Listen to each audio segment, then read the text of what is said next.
his bandwagon. Well, it's yet to be seen or heard not Mr. Finlay has officially joined the ANC, whether he will be contesting on the ANC ticket. But or so Dama, yes, you asking all those questions I want to ask you.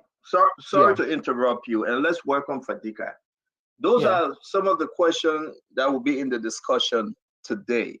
And happy Memorial Day to all of our foreign military men and women, to all our fellow Liberians here in the United States and non-Liberians. I wish you a happy Memorial Day as you get ready to barbecue. So Diamond, over here on Memorial Day, people barbecue. You go sit by the pool, you roast your meat, your chicken feet, your corn, your beef for your burger. And that's exactly what people are doing today. But those are the questions we'll be asking you. I hope you have some unique answer for us while other people come on the show. Councillor Lamine, we'll be having George Lobo. Dr. Richardson is so busy. She got family over and she barbecuing, so probably she will not be with us. Fagon is coming on. Mo Ali will be joining. And I will be having this wonderful conversation today. You are right, Dama. A lot of people were shocked when I gave the announcement that Besson Finley was going at the program. They said, Stanton, how did you know? And I said, because I am who I am. I get to get free information. People saying, oh, you're making up story. I think Fadiga, you were on the show when I made that announcement.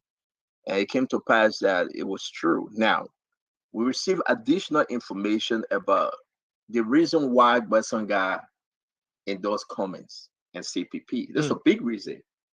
And it will shock you. The reason why he did what he did. And when you talk about the Besson guy, you talk about our own Oman, Judy Donkey, the former minister for gender. Yeah. And you know that they are family, they are related somewhere somehow. And you talk about the brown skin. Then you move ahead now to talk about Madame Salif. So this thing, it must. There was no way to wait. It was bound to happen. So we're going to be looking into that direction as well. So folks, I hope you are doing your barbecue. I hope you are enjoying yourself today. Take some time out and listen to the Spoon Talk. Share the program. Let's have a wonderful conversation. We will open the phone line early. I will beg Diamond and Good Day. Let's just be on this thing for an hour, 30 minutes, man. That's the time given to me because I got to go hit the grill. I have to hit the grill today for us to eat and drink some cold water. If you can drink juice, drink juice. Al Hussein, did you go to Waterside to buy your food or you are barbecuing, Al Hussein? What's the activities today from your end? Man, I'm cooking African food. I got work to do. I got a lot of reports to write, and then I'll go to a nice restaurant. There's one restaurant by the lake. I'm gonna go out there today. I got a friend that visiting from out of town. Can you set the record straight? A male friend or a female friend? Well, man, make it to all. Oh no, Alpha Dika. You just invited yourself. Hey, you tell me that you got a friend. I didn't ask you. It's a friend. Actually. A male friend or a female friend? It's a female. She's not with me. She's in town, and I'm gonna take her to show Minnesota. Nice Minnesota hospitality. That's what it is. Oh, I've been there. I've been to Minnesota, and I met. You ate the pita soup. So that's I've done the dirty water soup from what's the guy name? Robina House, the dirty water soup, and I met Asa Jackson, the counselor, and we had a good time. By the way, but so to speak, though, I'm just asking you, who's this female friend? I mean, is that an old friend or the new friend? No, old friend. Old friend. Okay. All right. We're gonna leave it like that. Go way back. We are not in that thing again. We are politicians now. We can't be involved in those things. We gotta live up to that expectation. Involved in what? I didn't say anything. You can't. No, I'm just saying, just in case there's any insinuation there to clear all those doubts. Insinuating what? This is just a preview of the show. We are not saying. I spoke to George Lobo today, so I was on the phone with George Lobo.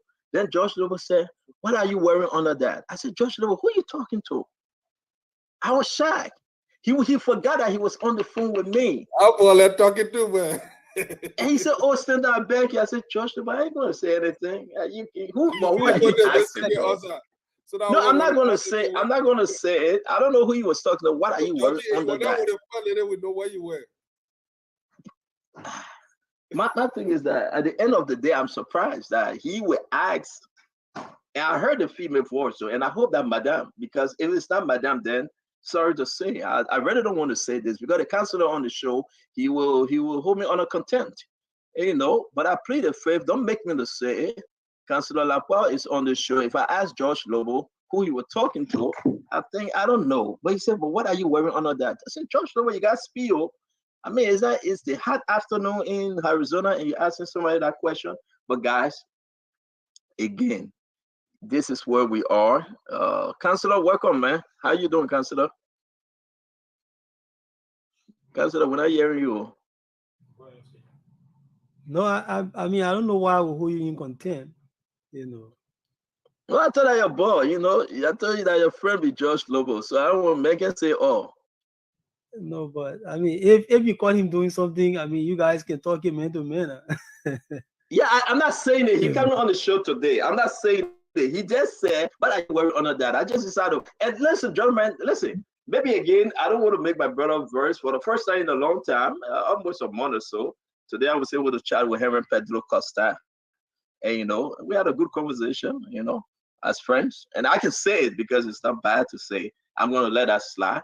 But I mean, what's up at your end? With the exception of you taking this person out of Fadika, you taking No, the I'm female out, and you're going to eat, and after eating, we don't know what you guys gonna do next. But what's up at your end? no, we'll be talking politics. Yesterday I was on live. We had a lot of people in. And this morning, man, I woke up this morning. It's like I'm the only person that this CP people see you. My man, my whole page, tag, I will see for the guy. More than I know 50. Everywhere I go on Facebook, it's like I'm the most famous man on Facebook now.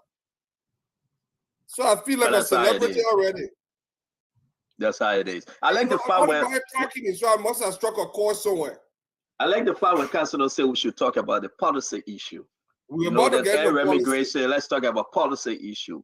I'm happy. Let me ask. That welcome for a very long time. Oh, George, you had a tough talking George Lobo.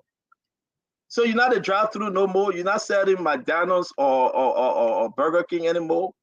You are the tough talking now. I mean, don't gotta do your acid Jackson thing on me. Yeah, just ask me a plain question about it. You see, James, you and your boss, I've not even said anything. Your boss have started attacking me. Again, listen, we renovating the drive-through, so we want to improve our menu. But it's good to be here, and I like the part that you guys said that has been said that we should speak about the policy issues, and I'm hoping that we can have those conversations, and so we can begin to draw clear contrast between our arrest plan and that of the promises to deliver plans. So I'm looking forward to a fruitful conversation. But it's good to be back, Stanton. Like I always say, you play too much. That's the problem I have with you. That's all. Yeah, there's nothing else you can do but just play and relax. God is in control. You want to get under your skin, it's up to you. I will just be who I am, you know. But let me thank my dear friend, Sewu Spoon, the man Al Hussein Fadiga. The man, like you said, I think you're the rock star. You took over the GMB thing. I think you and Martin Colley, we just gonna have to sit back and watch you guys because it's good for us to at least stand on. It's been a while to have these guys there. I mean, Al Fadiga has been firing, making the case. My man, I want to say welcome to the team, and I'm glad that you put the country interest first and you made a decision. And that is one thing I just want to use this medium to say thank you very much and welcome. Anyway, no problem, man. I feel like I'm back home. You know, we did it before, we can do it again. Jim, why are you closing your eye? I told you, so will be your boy James in Europe. So this is why we are here. All right, folks. We want to say thank you. Just invite your friends. We're gonna open the phone line very early. We want to hear from you. Today is Memorial Day, the 29th of May, 2023 here in the United States, and we wish everyone well. It's good to have you, George Lobo. You are always welcome on our network. And like everyone else, you guys are welcome. Well, Councillor, what's your take? What's happening from your end? I heard that your stand-up bearer, Tewon Say Gunglo, was in my he was here in my backyard, yet in Burlington, New Jersey. I was told to go to their program, but I couldn't because of other engagement, and I received the information very late. So I plan to meet him again, but he was here in my backyard. But talk to us. What's going on from your account? No, Councillor Gonglo has been in the U.S. For the past 2 weeks. He's been meeting Liberians there and be engaging, because the Liberian community in America is also a stakeholder in these processes in Liberia, even though there are many people there who didn't register to vote, but they have direct influence on what happens in a local context. And Councillor Gonglo has been making a case for the Better Liberia agenda. And as you know, that's the way our platform is called, the Better Liberia agenda. So a 10-point plan. And then also out of that 10-point plan, there's a 12-point plan that specifically focuses on the issue of corruption, which is the menace that if we don't do anything about it in a country, our country is doomed. And so far it's clear that the only person running for president in this country that can do something about the corruption issue is Councillor Gonglo. I mean, you have to look around yourselves. If you're on the ground in Liberia, you look at the way we were just discussing the issue of drugs last week, the drug trafficking case that the government lost. Like, in my opinion, that they should have won, even though they did not have all the culprits on the stand. But even with those culprits, I think they should have won it. When you look at another menace that people do not pay keen attention to, that I think speaks volume about the rule of law system in a country, that menace basically is the fact that there are these people who go around scamming other people, and some of them go to people's homes and make away with things. There was one case in February of a lady who went to somebody's home in a I think Gardensville area, and made away with the person's child, took her to a different neighborhood and left her there. The police arrested her.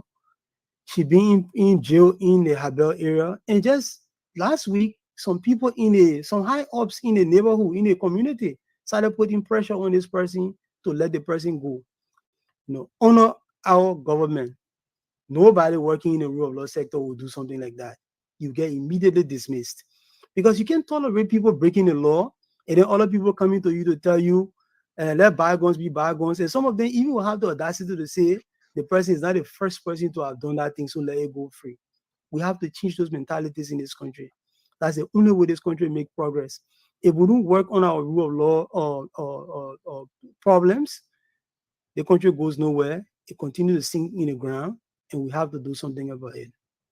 Thank you very much, Councillor. We appreciate you on the show. Again, while we will start the show, we will bring Diamond back, because I want to hear that Besonga story, that connection between Besonga, Charlene, Julie Dunkey, and that of Madam Ellen Johnson Sirleaf. So once we bring Diamond back, guys, we want to try our best to discuss the policy issue, the way forward for Liberia. Now we have the George Minor, we are Joel Howard Taylor ticket, Jose Yema Bwaka, Jeremiah Kontike, Arizona Cummings, and Dalo Shalom Bronskin, their ticket. We're going to take it bit by bit, step by step, and we want to talk about these different tickets today. I know we will not finish it, but it's important for us to start off with the new kid on the block. That would be the man that just had his number 2, Arizona Benedict Cummings. What do you think, Arizona Cummings? And I'll go back to you, Tenga. You just jumped in. Damo, you from where you are, Liberia, as a journalist, you're hearing a lot of different stuff. We're going to announce a couple of things coming up. One, the University of Liberia folks now complaining about salary. They have not gotten paid, most of them. 2, the NEC coming up with some kind of announcement about their. We're going to show that announcement. 3, we announced that Darius Dillon will be on the show on Thursday. 4, we got different announcements to give you that is so interesting. I want you to mark these things, because now we are moving in the direction forward ever, backward never. But let me ask you though, if you talk about the Prince Johnson, likewise in his church, he talked about Eugene Nangbe, he spoke about Joel Howard Taylor. We will dive into that a little bit, but let's talk about Mr. Cummings first. We will talk about Jose Yema Bwaka, then we're going to go to George Manawia. Damo, from where you sit, let's start the show tonight. You went to Buchanan. Be brief. You have 2 minutes. Talk to us. What did you observe when Mr. Cummings announced Sheldon Bronski? Here come Western God family. Give us the connection. What are you hearing on the street? What is happening out there? Also, people, are they ready for the Sheldon Bronski and Alexander Cummings ticket? Do you think Bronski and Flynn are going to deliver Grand Bassa to Mr. Cummings? You go down with your 2 minutes. Well, I'll start from the last question, whether Mr. Finlay and Madam Bromsky can deliver Grand Bassa to Mr. Cummings. Grand Bassa has been declared a battleground state, as it has always been, but this time around, the battle has intensified because now you have a prominent daughter of Grand Bassa County as a running mate to a major political party as well. And then you have Senator Finlay. We shouldn't underestimate his capacity in Grand Bassa County, though he didn't win the Mayhem senatorial elections and he lost his seat as well. But he still has got some weight in Grand Bassa County. Whether that is going to amount to delivering Grand Bassa County to Mr. Cummings, that is a question that can only be answered once the results are in, after the ballots have been casted. That's the thing. But you also have other factors playing in Grand Bassa County. You have the Yomli Kanga Lawrence factor as well. She has won 2 senatorial bids in that particular county. So to say someone is going to win Bassa by a very large margin, whether it's the CDC government, whether it's Mr. Cummings, or whether it's JNB, that is not a question I can answer outrightly to you, because key stakeholders have taken different sides of the field. So depending on these stakeholders, the votes from Grand Bassa County are definitely going to be scattered about, and who wins Bassa might just be winning Bassa by a slender margin, not by a landslide victory to that effect. What are we hearing? What did I see in Grand Bassa County? I saw a turnout that was impressive due to the mobilization that was done. Can I tell you that all of those people hail from Grand Bassa County? That is completely no. People came from all walks of life to show their support. That again, if you just want to limit Madam Bromsky to having only Bassa votes, then you are putting her in a very tight space. So there are people who subscribe to what she embodies, and they've made their way from different parts of the country to go there and witness that particular ceremony. It was not only about her, it was about the ANC, the CPP. You know, it's a party that has got supporters from all across Liberia and all around the world. So if any ANC partisan, CPP partisan feels there is a need to be in Grand Bassa County, there was not something that was put that, okay, you should only hail from Bassa to be there. So the turnout was impressive. The mobilization that was done was impressive. You know, whether that is going to transmit into votes on October 10th, that is the question.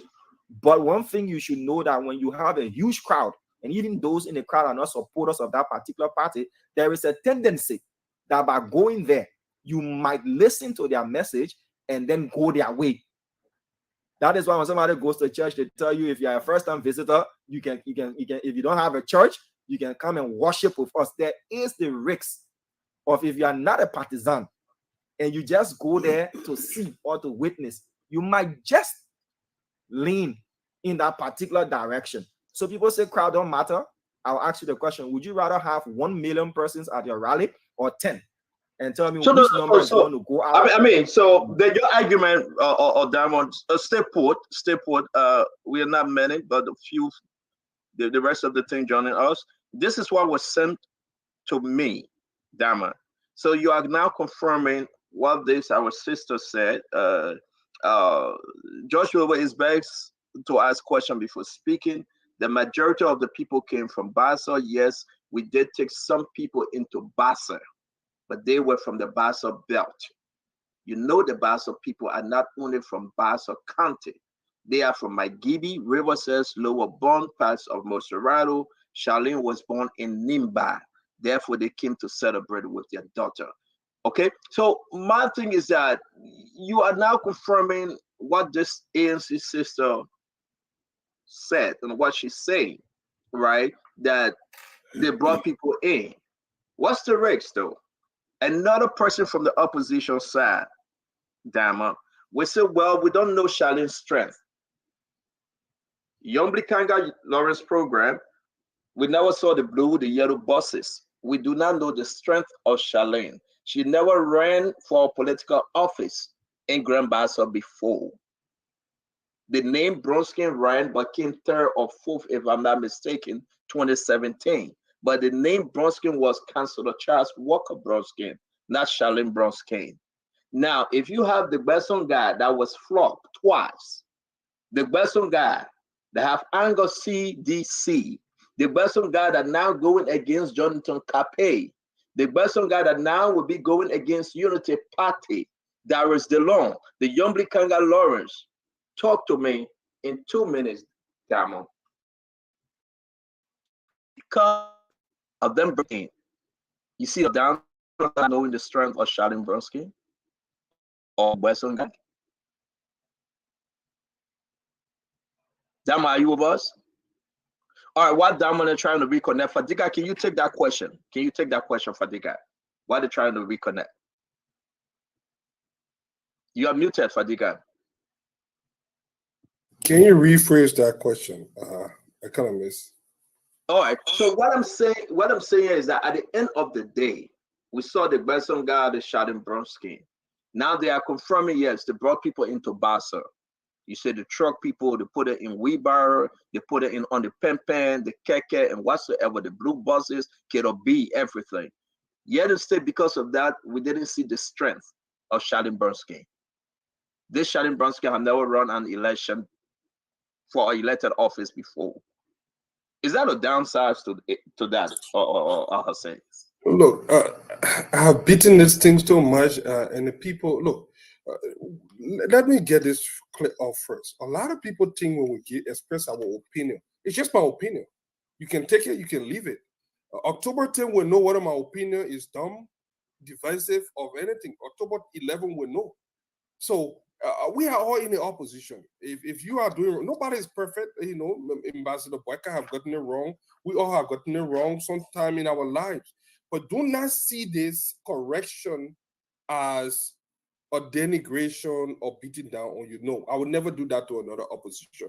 I'm just giving you my clear opinion. So in the last few days, we've been doing just that, giving our expert opinion on the way. I was born in Grand Bassa County.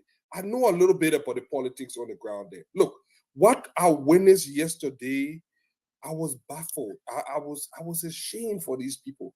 Honestly, in what I actually saw yesterday in Grand Bassa County convinced me that I made the right decision by distancing myself from these people, because they are not ready for prime time. They are just a bunch of waste of time. They are arrogant. They don't know what they are doing.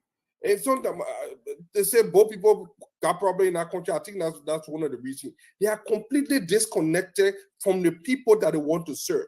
And let me get to the specific. We saw a group of people that will leave from the city and went to Grand Bassa County. That's supposed to be this whole thing. My good friend Musa Ability said, if this thing, he put a lot of things on the line. So they had to make this happen. But yeah, it's the downside to this politics of trucking. You never know. Damon raised some good point when he said, oh yeah, people can come and listen to the sermon. They might get something from there. But the problem with this kind of politics is that what if they don't get anything from there? Because the group that I saw yesterday, Bassa people left something called Wema. For the first thing I observed when Damo, you were there, right? You are the event. When Sonny got there, but if you can understand a little bit of Bassa, when that guy opened his mouth, the words that comes out of his mouth, if you got any connection with that city, you want to dance. I saw that real disconnection between the people on this. The only time I saw people really getting on something there was when Madam Cummings got up. That was the loudest cheer I ever saw through all the event. When that lady got up and started to dance, she's very charismatic. I think they should use her more. What does she bring to the table? Look, Charlene Bronsky is as an individual doesn't have the connection to the people that her dad had. The notion that people say, oh, so the politics, you have to be relatable. The people have to like you. I see these guys going all around on different platforms. And what else? She speak Bassa, it will put food on the table. Look, there are some things that are more important than hunger in the African politics, in the African tradition. In Liberia, like certain tradition, the people will look. You think what about homosexuality? You can be whatever. You bring whatever food for the people if you are associated. And I do not like homophobic. I'm not homophobic. I believe I've worked in corporate America for a long time, and I believe that if Steve wants Steve, that the business Mary will marry. But in Liberia, our culture has not grown to that level to accept it. You can bring millions of dollars in that country. They put that stigma behind you. Nobody accepting you. It's the same mindset. I want people to be culturally conscious of what is going on in that country. All my criticism is the way they are proceeding is wrong. Look, Jeremiah Kuhn is not a Bassa man. Jeremiah Kuhn went to Bassa. Look, people are talking about Jeremiah Kuhn and something. Jeremiah Kuhn is very eloquent. He's appealing to the people because he speaks the language that almost 80% of the people that are going to vote understands. I saw the big disconnect in this ladies. This lady's supposed to be smart, educated. She's a lawyer, very brilliant. But when I heard her deliberating, I wanted to close my ear and let no. Thank you. We got a long way to go. No, let me say this one last point, Stato. Let me say this one last point. Jeremiah, you have to show that connection. There is a reason. And you think because I talk about tribe in America, every county got some tribal association. It's your identity. And what makes you who you are. You can't be part of it if you don't want to. You want to argue. Can't talking about her boyfriend. What if boyfriend met her and they went to do something there? I'm like, no. In fact, that program should have been there for Mr. Cummings. Introducing, why is Charlie still trying to introduce? Thank you. We'll come back to you. We'll come back to you because we will come back to you. Let me bring in. And again, we'll come back to you. There's a lot to discuss. Again, we'll start with Mr. Cummings and Charlene Bronskill. Then we'll move our way down to JMB and down to President Josh Manowiya and down to Tewonse Gonglo. Councillor Lamin Kwako, the same question, the same discussion. Talk to us. So we went off a little bit there. So if you repeat the question, will be good because the feed cut off. Yeah, here. Yeah, correct. Yeah, correct. So my question was, listen, I'm looking at this connection when you talk about the Besonga family, when you talk about the former gender minister Julio Donji Cassell and that of the Bronskill now, and you place them under Madame Salif because those are Madame Salif's children. If I make children, you know what I'm saying. They work for her. Her decision is iron decision when it comes to them. They all now join Mr. Cummings, the fourth son, to carry on what they have decided, making Mr. Cummings president of Liberia. But yet to stay in Grand Bassa, I want us to remain in Grand Bassa, Councillor. You get the Kanga Lawrence, you get the Kape, you have the Hans Bashu, you have the rest of them. The director said there's a battle right now in the cloud for Grand Bassa. It's not a secret no more. There's a battle right now. But if you tie them to Madame Salif and you have to truck people in Grand Bassa for that program, we have not seen the strength of Charlene Bronskill when you talk about being in Grand Bassa. What's the downsides to that program, knowing that they brought people in and we don't know who's? Stand up.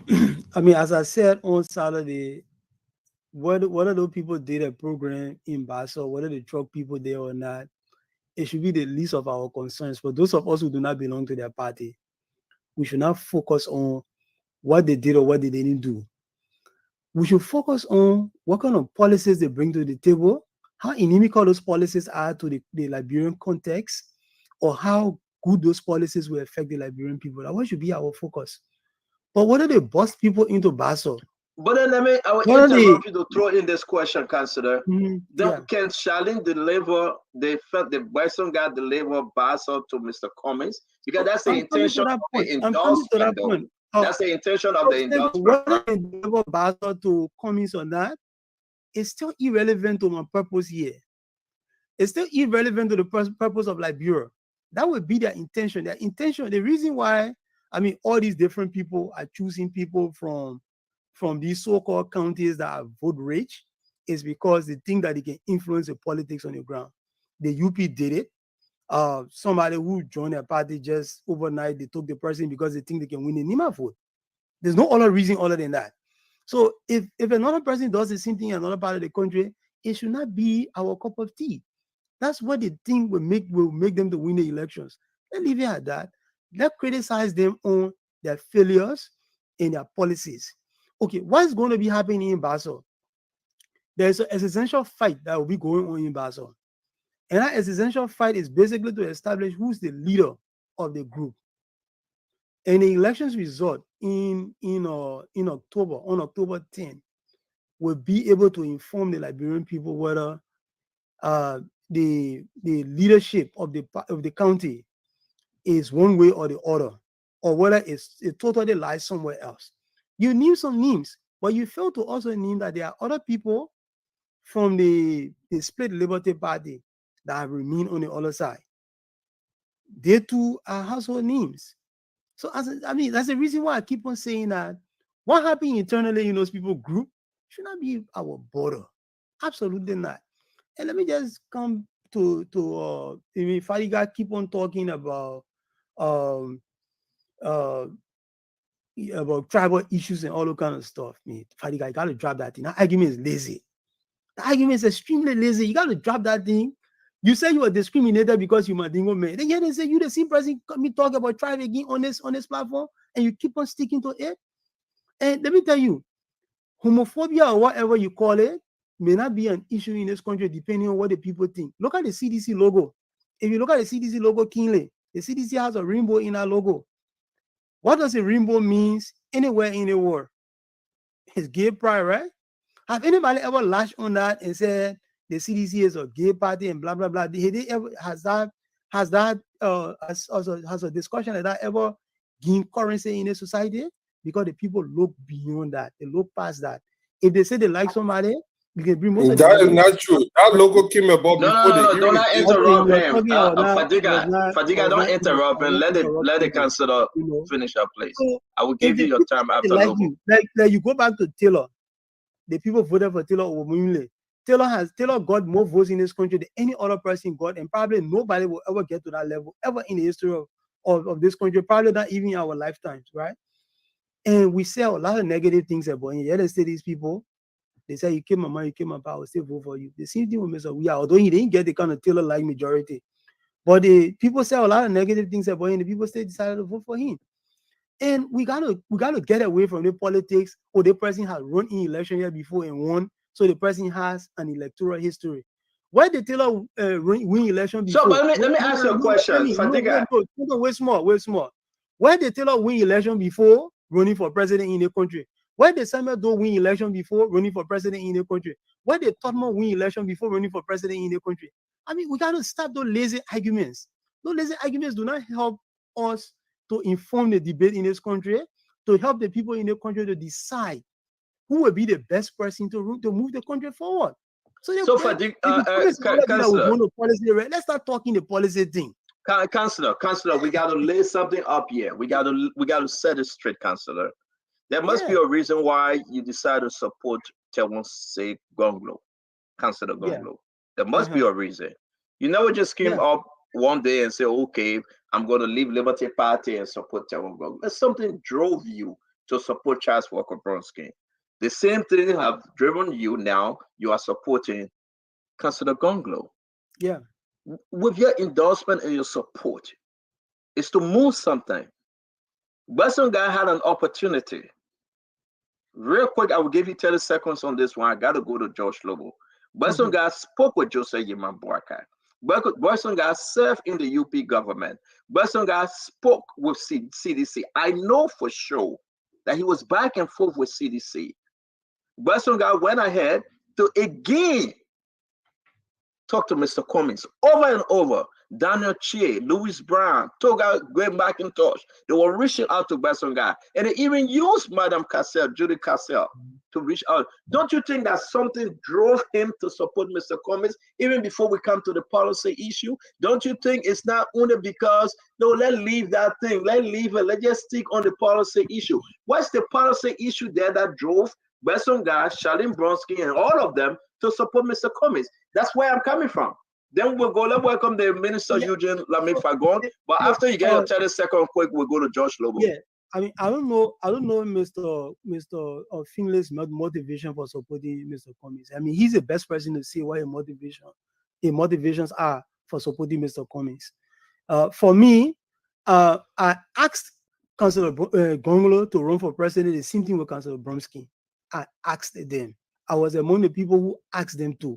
It was not just something to say, okay, let's go in there and somebody has declared his intention, so we're running behind the president. No, I've never been one of those people who do that. You know, I see people see the potential and look at what the country needs and go and ask them, say, it's good to do this. You know, that's the reason why I'm supporting Gongolo today, because he's shown consistently. But you're skipping my question, sir. Forward. Sorry, so you're skipping the question, and that's what actually. But we'll come back to that. George Lobo, maybe you can help us further understand. There must be a reason why you, George Lobo, you supporting Joseph Yema Boakai. It's not because you're from Lofa. There must be a reason. Fadiga say, yes, my cap, I am supporting JMB. There must be a reason. Eugene Fagon, that CDC backing right now today, he said, no, I will support Joseph Yema Boakai. I will be the conductor on the train. There must be the reason that you have Councillor Lamik Pakor supporting Tawan Gongolo. It's not just because I want to support them.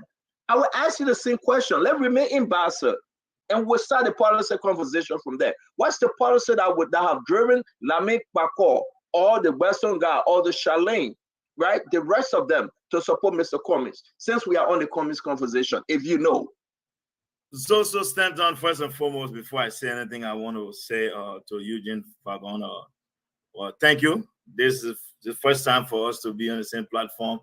And so since you declare your support for our camp, but stop saying people tell you, you're not a spokesperson for you. My man, please, I will get to your question. But everybody thank you. let me begin the answer like this, Stanton. I want to disagree with the councillor, seriously.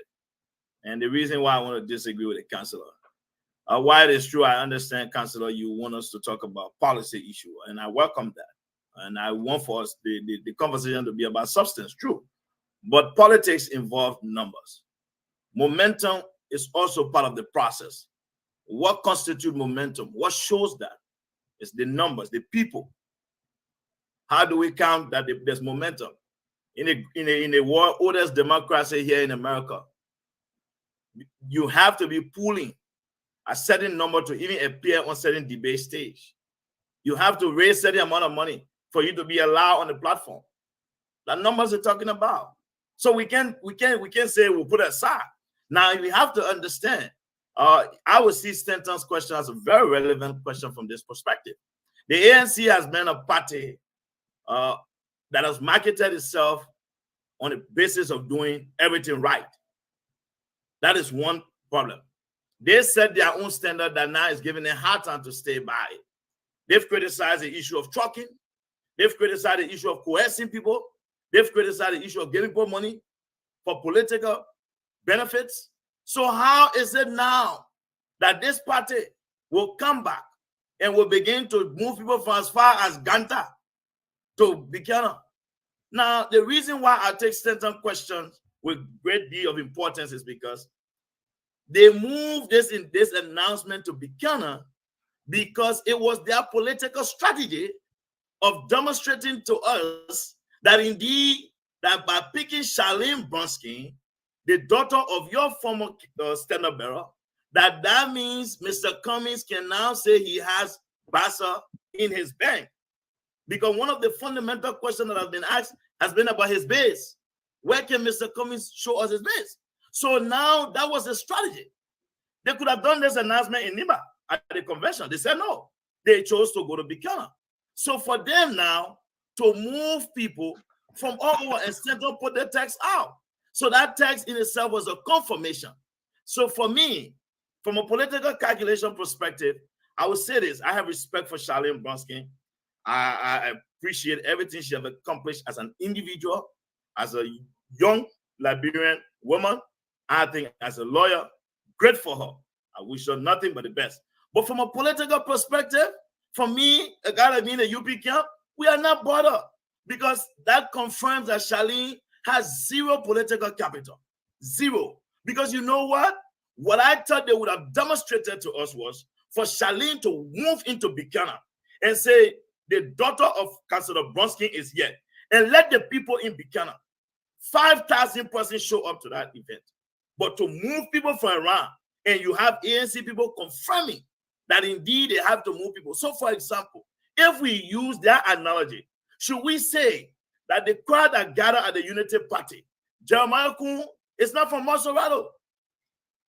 And look at the people that show up. What does that say? Imagine, Councilor, let's be honest here. This is politics we're talking about. Imagine Joseph Boakai, let's put Jeremiah Kun aside, was to pick Prince Moi, and we were going to Banga to do the announcement. And Joseph Boakai say, oh, you know what? We have to truck all the Pele people from around Liberia to Banga. So what then? How can we judge Prince Moi's strength in Bon County? So to me, that in itself is a justification that Charlene has zero political capital. So again, I will say this. So, like Nyombli, don't like her. Nyombli is a two-term senator. Now, when it comes to your question, Stanton, about Gbesonga Finlay and Mrs. Doma, look, we all understand that Mr. Cummings has always been the making of Madam Salif. That's how he got into Liberian politics. That is why hastily he was awarded with that honor. Again, the only thing about the ANC people was given a hard time is their level of dishonesty. You can't be preaching integrity. You criticize the Unity Party government of being corrupt. Ellen Johnson Sirleaf was the president. Your standard bearer is a makeup of Madam Sirleaf. And not only that, you can look in Mr. Cummings' surrounding.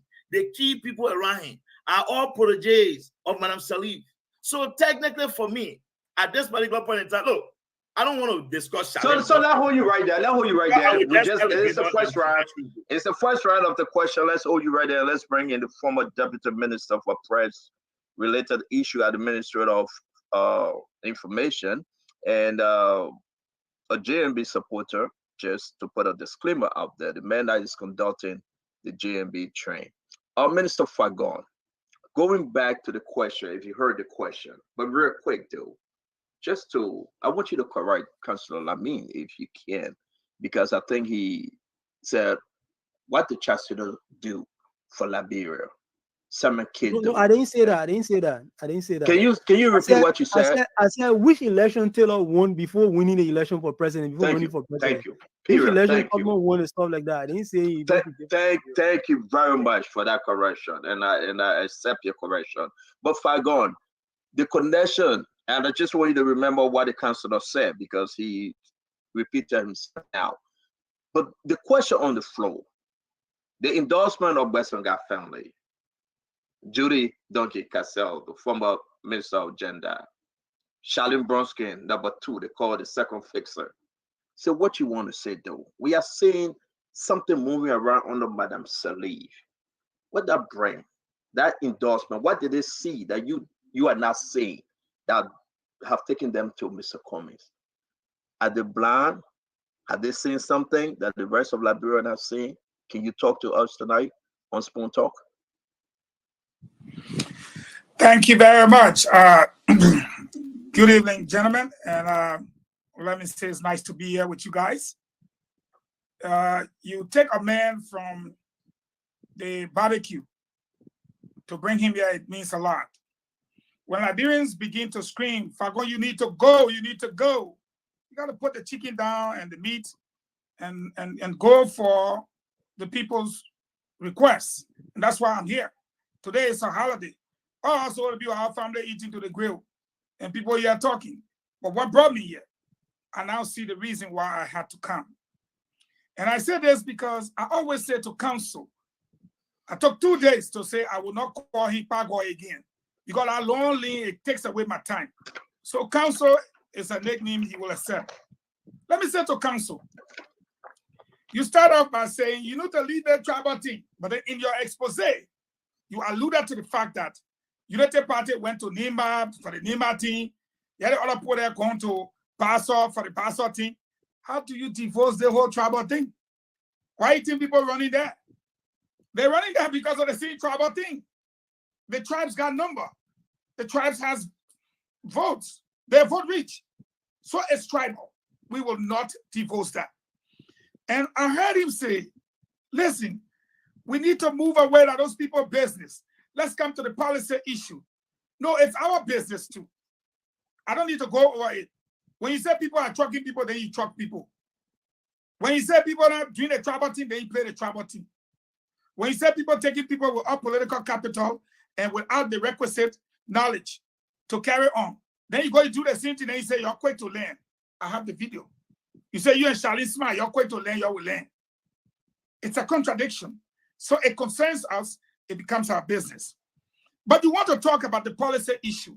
We should discuss their policy. My friend, my dear brother, we know their policy. If you don't know, let me give you a little bit of education on their policy. Their policy was so say one, so say all, a continuation of the Chewy Party. What do I mean by that? Who brought Alexander Cummings in 2007? Was it that Madam Salif? Who brought the Pan-African Capital Group? Was it that Madam Salif? Pa Inje Ndum? Ken Ofori-Atta? And Kashin? That caroled the whole 66 so-called quote-unquote bogus agreements? Cummings has been in the country since 2007. True or false? Cummings was given the nation's highest honor by Madam Salif for what he did for the country, serving as chief financial analyst for the same PSCG group that got us where we are today. He didn't stop there. They bought and operated the Insurance Company of Africa. So we know their policy. All government insurance, car, wow, helpful, go through there. They brought the International Bank and he served on the board. He also served on the board of Chevron. Do we need to go to school to know their policy? He ran in 2017, he was defeated, but not many people knew his background. They only knew him as the new kid on the block. Now, when he left as director of the board for RB Bank, who replaced him there? Is it not Charlene Bromskin? Why do we need to go look for the policy? Let's go to Bason Garfield. Who was Bason Garfield in my early government again? Council. Who was Joel Donkey Cassell in my early government? Council. Who was the Azet Jassy that insulted and berated and denigrated this platform? Was he not the Deputy Minister for Press and Public Affairs? Do we need to go and look for their policy and debate their policy that says so say one, so say all? I'm going to hold you right there because council got to speak. You will not do this to council. No, I will hold you right there. So I want you to learn. You got too much coming out, and the man have to address this issue step by step. So finish up real quick. No. You are calling names. No, we're not making fun about Pagon, you laying all this thing, or you got to give the brother a chance to respond to you. No, we're not arguing. I'm getting him the reason why when we come here, we're not going to look for Cummings' policy. I'm just telling him why we're not. So you already have Cummings' policy. You already have his policy. You know his policy. And I want to tell him now, in the counter argument, I want to tell him, say you support Congo. Let's talk about the man I support policy, and which is the policy that says one Liberia, one people, one destiny, which translates into his rating policy of Think Liberia, Love Liberia, and Build Liberia. That's policy there. So, okay? So thank you. Thank you very much. If you're going to build Liberia, if you're going to love Liberia, and you're going to build Liberia, there is no way you will serve on the board that will rob us, or help a capital investment group to steal from us, or help take all of you guys from one section of the country to continue to take from us what should be divided amongst all of us. And that is why he says, Think Liberia, Love Liberia, Build Liberia, which translates into one Liberia, one people, one destiny. Thank you, Fagon. We're gonna pause, folks. We're gonna pause on this one. I know I have to go to Councilor, but let me bring in my brother Fadika. Councilor, take your pen and your paper. Fadika, this thing. I'm not debating the man. That's the man. The reason why we can't go You there. don't have to Man, say Eugene, there's no policy there, man. That talks only better. but Fadika come in. Fadika come in. Fadika come in. Let's talk about this issue that we know them.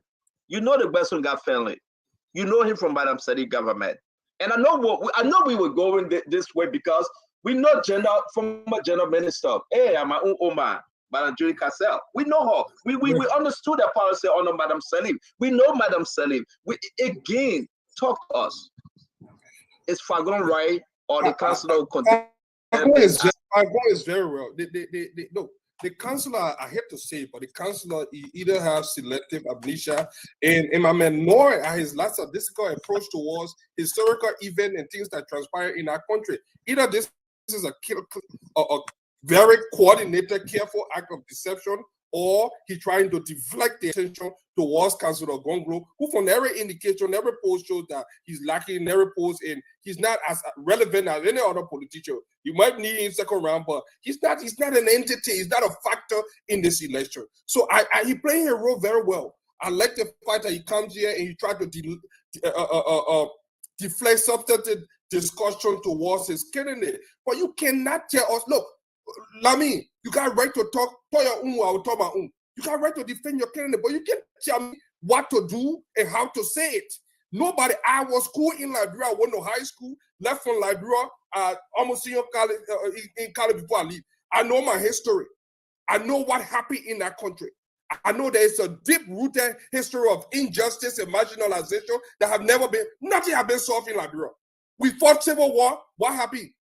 We came back, everybody that's called the war, in fact, the murderer and killer, all of the king, they in government again.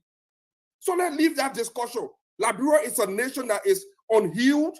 All you people talking about, you this and when you divest and this, that, it got nothing to do. Look, when I woke up this morning, you know the names that were under my post? Finlay, Dawn, Cassell. Those are the names. If you think I'm lying, go on my page. Look, there is a reason why certain things happen in Liberia. Erling is the mastermind and the brainchild behind this thing. But me stating the obvious doesn't mean that I want to preach travel. Someone say, oh, people call you. When someone call me, Manigo this. How many of you? Look, let me just narrow it down to one thing. When Muslim people in Liberia ask for a Muslim holiday, oh Lord, in fact, that debate have been in as much as Muslims have equal right to Liberia. Muslim, that is how intolerant we are in that country. And maybe we want to talk about your attempt is to silence me. Your attempt is to deflect our attention away from the major issue here. The major issue here is now why should I waste my time talking about Tiawan Gonglo and the policy? Everybody have policy. I was just looking at coming policy on the ANC policy on clean hands. I put my head on here. How do we have let me go up to it. I had it for here. Let me read it. And then I will tell you the first contradiction. No, read it. Send it to James. Put it in the chat. No, it's just one paragraph. Just screenshot it. And let that post it. It will be better. Let me bring in Councilor. Let me bring in Councilor. I see a policy that say they will have a corruption code and anybody that so these people 700,000 lost. The Queen 700,000, not even one 700,000 God missing from them mysteriously. The man he have never said a word about that $70,000. ANC Global Money, nobody say anything. Is this how they want to fight? You think it's just words? We have listened to words. We have listened to speeches. Changes in Liberia will not come by speeches and policy. The change we have, there's no lacking. The councillor know our constitution, everything in paper is there. The implementation is what happened. And in order for you to be sure that someone will work in your behalf and take your interest into consideration, you must be able to relate to that person. It's that relatability. It is everywhere, in every culture, in every politics around the world. If you are not relatable, you can bring your millions. The people will go to bed hungry. But as long as you cannot relate to that people, so let us not get away from the bigger picture here and what is at stake here. When I see group of people that are making the wrong decision in the opposition, it is my duty to alert you and put you in check and say, hey, you are culturally insensitive, you are culturally ignorant, you need to check yourself. And if that's a conversation you want to have, you want to I gotta go. We have some time. I gotta go to Councilor, but I will ask you. Just give me 15 seconds, real quick.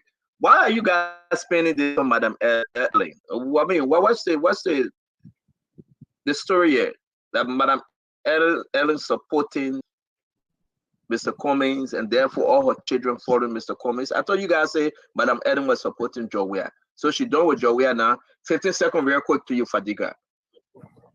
Ellen is calling the shot. If you look up Western God Finley in Grand Bassa County there was another group that I was even against me.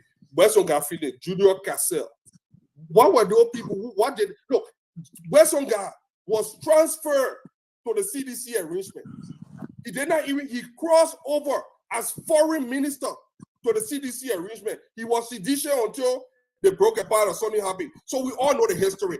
When Ellen turned this country over to George Weah, she selected a whole group of people that went with her. Few people. It's not a secret. It's not a secret. We all know it. We know. Thank you very much. Let me bring in Councilor. Council, talk to us, man. This crazy Council. Talk to us. These guys are saying that your people have policy that is from the Ellen Johnson government. So stop talking about the policy issue because you know, Judy. Let me finish with this, and then you're coming. You know Basson got policy. You know Judy Donkey Cassette from General Ministry. You know her policy. You know the Madam Sally policy. The policy they are laid out for ANC, CPP already from the 2017. So talk to us. So the argument about whether Mrs. Salif supports whoever she supports, I mean, again, those are distractions that are irrelevant. In 2017, where was Mr. Finlay before he went to CDC? Mr. Finlay was supporting the UP.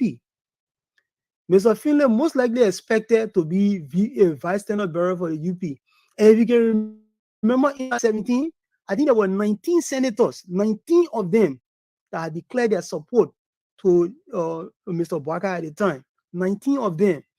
And I can dare say that most of them expected, in exchange for their support, they expected something. And went around the country organizing programs, one by one, organizing programs in Nimba, in Bassa, everything.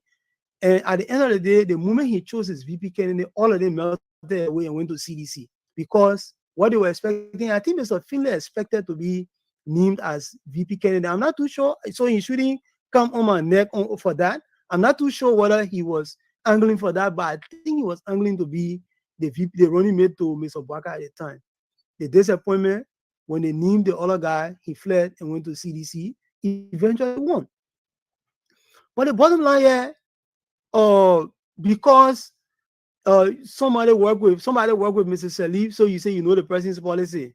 So there's no reason to discuss the person's policy now. Because someone worked, another person works somewhere here, another person or board member here. I mean, all those things are not, they are distraction. And Eugene Fagon is in a habit of doing these recitations. I don't know whether he goes home in the evening time and he memorizes these things. Because if you play the clip for each one of the time he says these things, he says them exactly the same way. It's almost like somebody got balance. There's some kind of robotics. There's some kind of robotics involved here. I'm laughing intentionally because I'm kind of confused. If you're saying what you are saying, Councilor, let me save you. Don't go too far, I'm begging you. You know, so Fadiga was on this program the other day. He said he was going to study to come and destroy Councilor Gongolo's platform. Apparently, when he studied hard, and the thing couldn't stick. So now he's saying he's not even going to bother about platform anymore. He's not going to bother about policy anymore. So you say you are going to destroy the policy. So now you're saying you're running away from destroying it now? You win. Let me ask you a question. Where's my turn? No. Y'all give the council a chance. Council, let me ask you this question. Council, let me ask you this question. Please, I beg you. Let's come back on track though. You, Councilor, Yeah. Have you read the policy of the CPP since we are talking about Mr. Cummings? Have you read Mr. Cummings' policy? No, I've not read I've not read his policy, but I've listened to his people talk about it. Like at one point they were talking about raising the budget to $1 billion and stuff like that, which according to them is realizable. But the problem there is that, and I always tell people, our problem is not how much budget we have. In the Ellen government, it came from $18 million. I beg you. I don't like to be too detailed. It will hurt my head. Yeah. Just 10 seconds. Ellen budget came from $80 million to $640 or $50 million, right? And Mr. Weir budget has gone up to, I think, almost $800 million or somewhere there about. And they've always had surpluses. But they have arrears for civil servants. They don't pay people. They owe their bills, but yet and still they have budget surpluses. The problem in this country is not the issue about the economy. The problem is the thievery. You can bring $1 trillion in this country. If you have bad governance, they will steal all.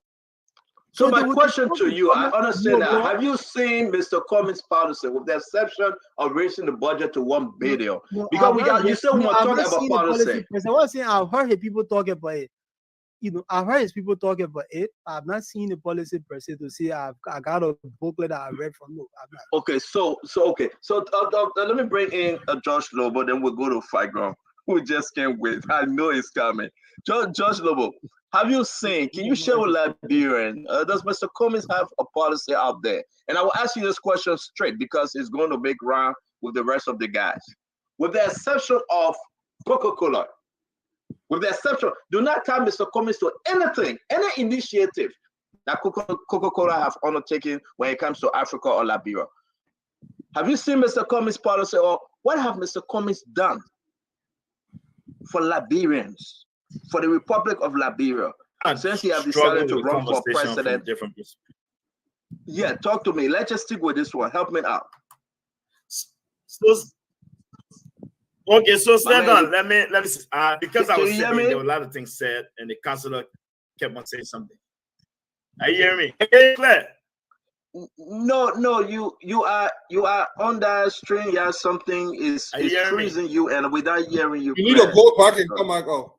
Can you go back like the way you came in first, and can you come in your natural form, please? Okay, let me do that. Let me leave and come. Thank you, Fagon. Let me give you the same question, and you can respond to Josh Lobo. Come back. You have your time, Honorable Fagon. Address Councilor Lamy and the same question to you. Are we missing something with the exception of Coca-Cola initiative? What have Mr. Cummings done? What, Mr. Cummings, since you say what, 2007? What have you done for Liberia? What can we show to the Liberian people? And you can talk to Councilor Lamy on other issue, please. Two things quickly. Let me address with Councilor. The Councilor said, I don't know if Fagon can memorize the thing, repeat the thing over and over. Council, the music I can play in your car, if you want to sing it, you got to listen to it every day. It's a process of learning. If you miss that in school, I am helping you now. So we say it to you every day so you can grab it. Because we don't want to say it and pass. We want you to catch it, that this is what happened. That's why we're repeating it every day. It doesn't mean we can't repeat other things. But when I was talking about James B. policy, everybody heard you. You said, that policy there. Can you open your computer and go to Google? I would like to help you. What a policy is. A policy now is a course of principle of action adopted or proposed by a government, party, business, or individual. So the party there. So when I tell you about JNB policy, of Think Liberia, Love Liberia, and Build Liberia. That is his policy. And for us, it is more or less now for us that we say, one Liberia, one people, one destiny to which you will take the country. Not a handful of people. Let me help you understand again. When we're chasing these people, Bazoum God left the Unity Party on August 4th, 2017, and said his ideology no longer aligns with the UP. And he joined my party in case you have forgotten history, it was Ellen faction of the UP, headed by Besonga File and them, that came to our party. That includes Jua, Donkey Kase, and others. Today, Ellen has informed George Weah that he has failed and have gotten his replacement. Therefore, the same Ellen faction have decided now to move over to Alexander Cummings, whom she brought in 2007. That brings me to Stentor's question. What has Cummings done for Liberia? Stentor, please, for the sweetness of the show, can you just repeat what has Cummings done, and what can Cummings show to Liberians today since 2007 without Coca-Cola initiative? Nothing has to be done with Coca-Cola. The Mayor Alexander Cummings executive corporation in America, wherever you want to put it. This man Alexander Cummings. Liberians need to hear this because we will go to the phone line. Don't tell me anything that will have to connect Coca-Cola. Every answer you guys will give today, we will spin this on the policy because I want Councilor Lamy to go and find that policy. No, he will come by. No, the council is going to get water to drink. But what have Cummings done? And what can he show? And what can he show when we talk about the Republic of Liberia? Talk to me, Fagon. What has Cummings done for Liberia? 10 seconds. Father God, we thank you for the knowledge that you are giving the Liberian people through all vessels here on the various platforms. May they use it to the best of their ability. Amen. What has Cummings done for Liberia? In 2007, 2008, Madam Salif called Cummings to Liberia, chief financial analyst. They brought the Pan-African Capital Group, investment group, that will control all of our investments from 2007 to 2016 ending. Cummings, through his financial analysis of where he took it from, we don't know, was the mastermind and guru. As soon as the bogus arrangements, such as Asila Mita, you don't know, they don't pay one toilet or bathroom, you don't know what they did to Liberia. Chevron, you don't know, I mean, I'll tell you. Golden Verolium, you don't know. Elenito, you don't know. Western Cluster, you don't know. MMG Go, you don't know. Cummings then brought the group that got us in the mess that we are in today. And from 2007 to 2011, I throw a challenge out there. After what Cummings had done in that sector, Madam Salif, I repeat, rewarded Cummings with the highest honor in my country, stating, and I quote, for what you have done for the Liberian people. We look around, we could not see it. We say, hey, Madam, what's this? Madam says, shh, we shut up. From 2011 to 2016, Cummings served on the board of Chevron that was in cahoots with his former roommate from Cottington, Robert Salif, at the head of NOCAR, and he's serving on the board. They damaged all our oil sector. I challenged him to say he was not on the board of Chevron. Cummings again on the board of International Bank of Liberia, which Ellen brought to the same parent company. Cummings would again be part of that company and the International Insurance Company of Africa, RCA. Now, when Cummings resigned, the running mate you see with Cummings today, he will put her on the board of the RB Bank. You ask me what has Cummings done. I have told you some of the things that Cummings done for Liberia. How did we benefit from it? What have we benefited from MMG Go other than the cyanide that they pour in the water that kill and destroy the environment and kill all the species? And I want people drink it and got sick. And some of them died. What has MMG Go done? What has Asila Mita done? Look at Western Cluster. What have they done? So when you come up and ask me, what has Cummings done? I will tell you, And then I throw the challenge. Kumi should come and challenge me that he was not part and parcel. Then we have a debate. But I'm sure he cannot do it, Stanton. Because why? He put it on his resume. He put it on his biography. He put it on the company website. Cummins again was part of the Buchanan Renewables. True or false? True or false? So if that is what he has done for Liberia, how has it benefited us? And then sometimes we'll go talk about it. People say we're divisive. Let me land on this note to my learned counselor. Counsel, there's a reason why we got black entertainment television in this country. There is a reason why we have affirmative action in this country. There is a reason why we have the NAACP in this country. There is a reason why we have Black Lives Matter in this country. What's the reason? When race is being discussed here in America, people don't say you are divisive, you're dividing black people from white people. They see a problem. So anytime we talk about our country and its historical past, and you say you're divisive, you please go to the U.S. Embassy, let them get your visa. I will apply for you. So you can learn what people do to correct the past. Thank you, Fagon. Thank you very much. Judge Lobo, the same question to you. And Fagon lay out a lot of stuff, but I'm kind of like, those lay out by Fagon, did it benefit the Liberian people? Can you tell me something extra when you talk about the common people of Liberia? How have Kwame impacted their lives since 2007? What have this man, Alexander Benedict Kwame, what have he done? Do not attach Coca-Cola to it, please. Don't do that. Just talk to us. You know, Stanton, I think. No, we're going to move on. We're doing it one at a time. Yeah.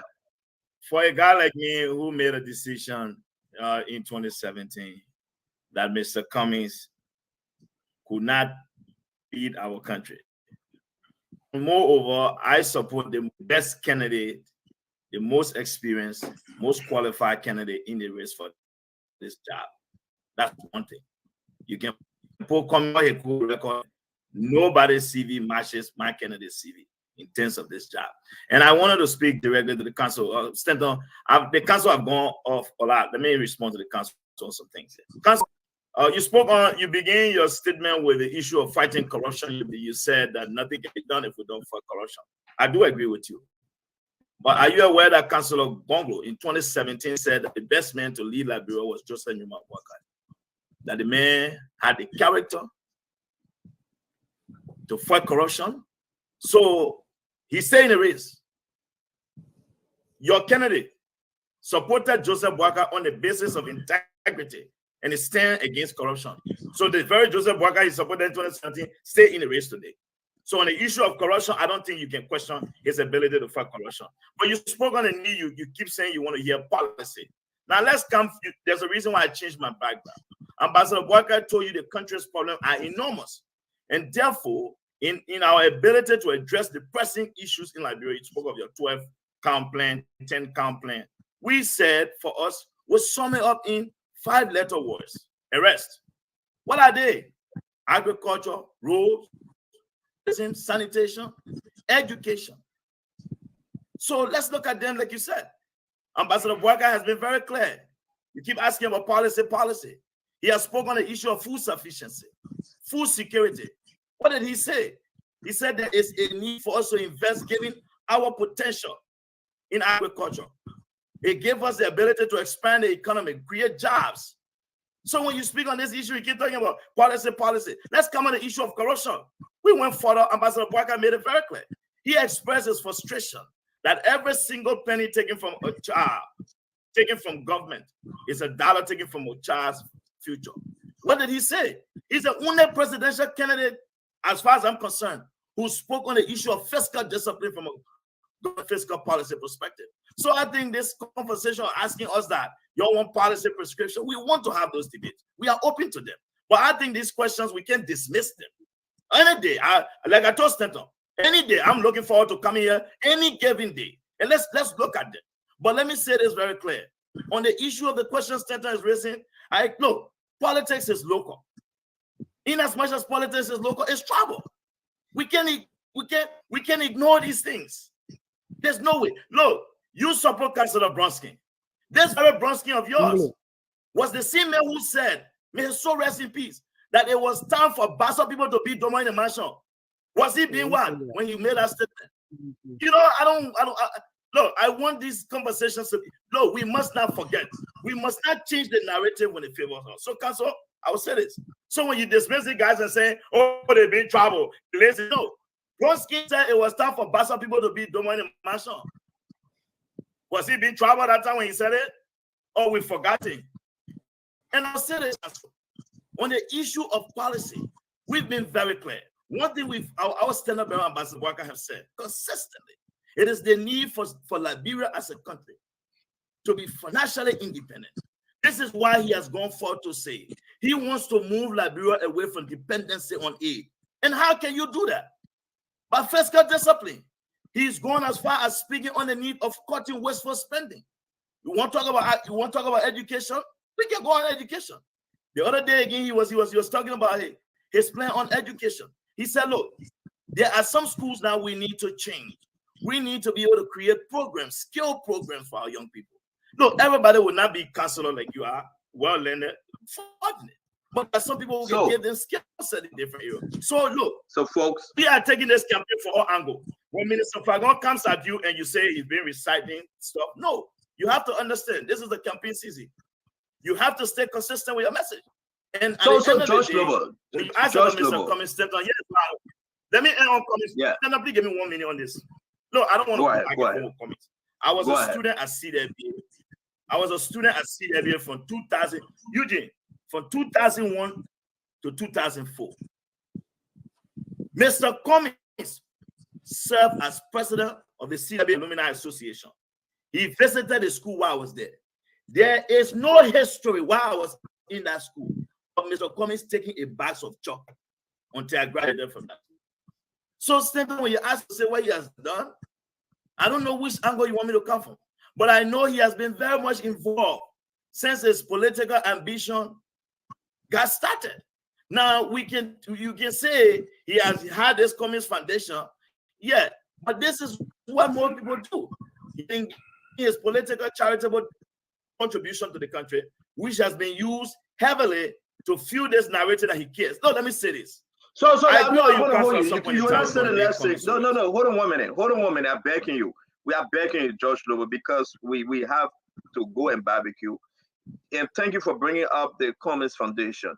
Have we gotten the report, Alpha Dika, about $150,000 Cummings donated to his foundation? The breakdown and outcome of that money during the COVID time. Have we gotten anything? Am I making a mistake, guys? Can you help us if you know anything out there? This $150,000 that Cummings said I will donate, but it will come back to my foundation. And up to now, it's where we don't know what's happening. Alpha Dika, you go ahead and we'll move quick to the next very important topic. I don't know much about that. I've heard Cummings get generator. Yeah, I saw him build an expensive school. $500. I think they charge $500 or something. Did he build the school? Or I say, tell me that nothing connected to Coca-Cola, please. Well, that I can school see was nothing in in my Cummings. brother is not connected to Coca-Cola. Recently, I see that I don't know. I don't know what if he's doing it. I really don't know what Cummings has done in Liberia or is doing in Liberia. I know what he's not doing. I can tell you what he's not doing and what he has been doing wrong. I know that they've been going about this politics thing in Liberia very wrong. He's been Now, one of the reasons why I disassociated myself from the whole CPP organization, I think that they were not serious. They had a bunch of waste of time. And when the elitist cut, I said, they are performing like an elitist cut. You calling the people a court? American Zogos. Honestly, they behave. They order them, they lash out our people, they curse you, they denigrate our people, talk down to them, talk to them, they say, even at least among them. And I don't like people though. I don't like bullies. I said, look at Isaac one. My good friend, the other day he was behind me again. This guy bully everybody. Isaac comes here, he bully everybody on the show. Isaac has been bullying people on social media since I've been knowing him. And this is a big brother. He bullies you, he talk about your English, he talk about your writing, and he doesn't even, when you can write one petty article or something, you gotta go sit down 2-3 days to write article. When we write it 25-16 article or day posting, you don't compare with me. We don't come on social media to discuss academics. We come here to profile or something. So those are ways to scare tactics to bully people. Those are the kind of people that come in the track. And now you see why they are not resonating with the Liberian people. Look, I don't care. Let me say this, and I hope a lot of those people understand it. I don't care what Cummings does with Charlie, or the opinion that we are expressing here. Those are just our own. But can you take back what you just said, calling them elitist cult, and you calling them American Zogos? That's how I see it. They behave like Zogos. Let me tell you how Zogo behave. But you're not responsible for the man's views. Man, I'm the moderator. I gotta give the man chance to take things back to back. I don't take it back. I feel very strongly about that. You said that multiple times that there is views. I feel that way. I feel strongly about that. I feel that way. I feel that they behave like real educated Zogos, and they are bullies, and nobody gonna bully me. That's my opinion. I'm sticking to it. But I say this: October. Look, we can talk all we want. We are projecting what might happen in the future. But let me tell you something. I was giving you guys free advice. But I can tell you, I don't have to. I'm not telling Cummings a bad man. He's this. Don't vote for him. He's not a bad candidate. I'm just telling them what they are doing wrong politically. If you want to take this, fine. But October 11, by October 10 in the night, October 11, then this argument about what I say is something. If I'm wrong, then I'm wrong. I mean, I'm not even qualified to discuss Liberian politics, but I speak what is the sentiment of the people that matter. I would say this I would say this with Councillor, you're coming in, and I would say this because we have friends and family members that support CPP. Man, that was harsh. I'll say. I think he said they behave like. He's not saying they behave. I said they behave. I don't say it. I said they behave. They behave like that. He said they are. He didn't say they behave like. Say they are. I mean, all right. I think Global has to do a policy class for these two guys. You know. Instead of running away from the policy, the definition of policy, I just getting the definition. Global has to do a policy class with the two of you. You see what Global I'm not going to waste my time on discussing policy. Councillor Gonglo was here. Josh, do the favor for your colleagues, right? Take that stuff and have a class for them instead of Eugene doing that that recitation that he did, those slogans that he spewed out. Instead of doing that, take the policies as my man, do your own.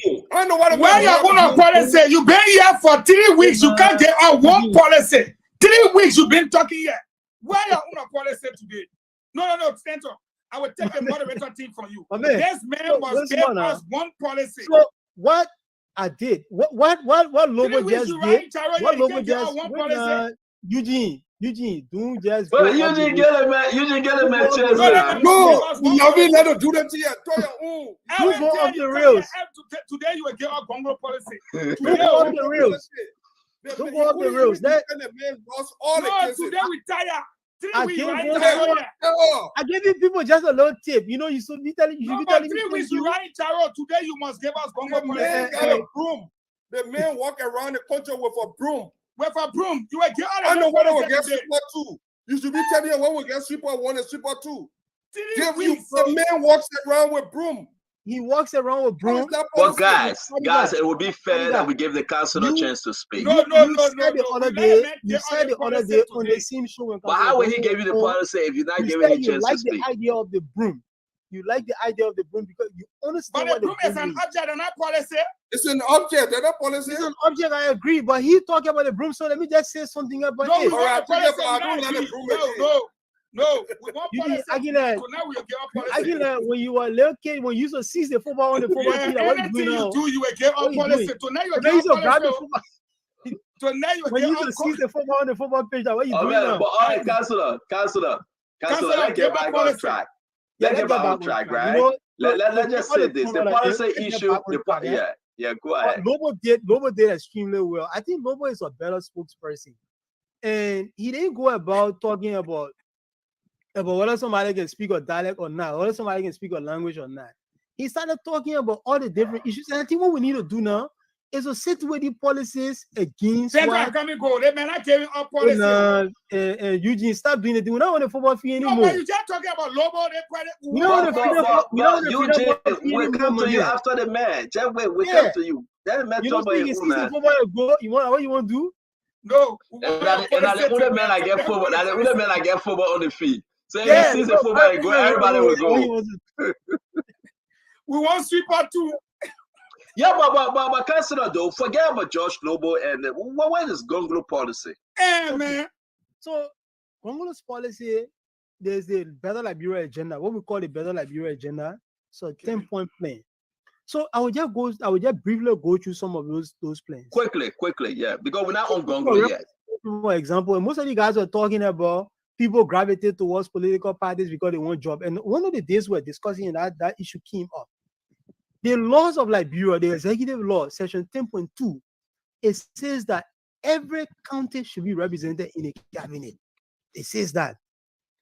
You can go back as far back, I think the executive law was 1972. So let's not go back beyond 1972, right?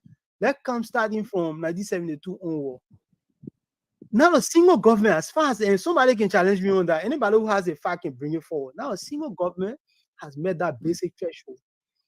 We are saying that threshold will be met. We are no longer in the 50s, 60s where you can say they are not qualified Liberians from all over this country. They are qualified Liberians from every single part of this country. So the Gongolo cabinet will be 100% representative of the country, reflective of the country. So all counties will be there. And then on a same note, Gongolo has said 50% of all appointed positions will go to females. 50% of all appointed positions. Gongolo has said there will be zero interference in the judiciary. Anybody from the executive branch who interferes in judicial decision making or judicial action, that person will be fired forthwith immediately. The person will be dismissed from government, and if further action is required, will be taken. Gongolo has said, and the Better Liberia agenda says, on day one, for transparency, on day one, the president will declare his asset, and that will be published on the internet on day one. And anybody appointed to any position of government, that person will be required to declare the asset before they even appear before the Senate, and the asset will be published on the internet before they even appear before the public.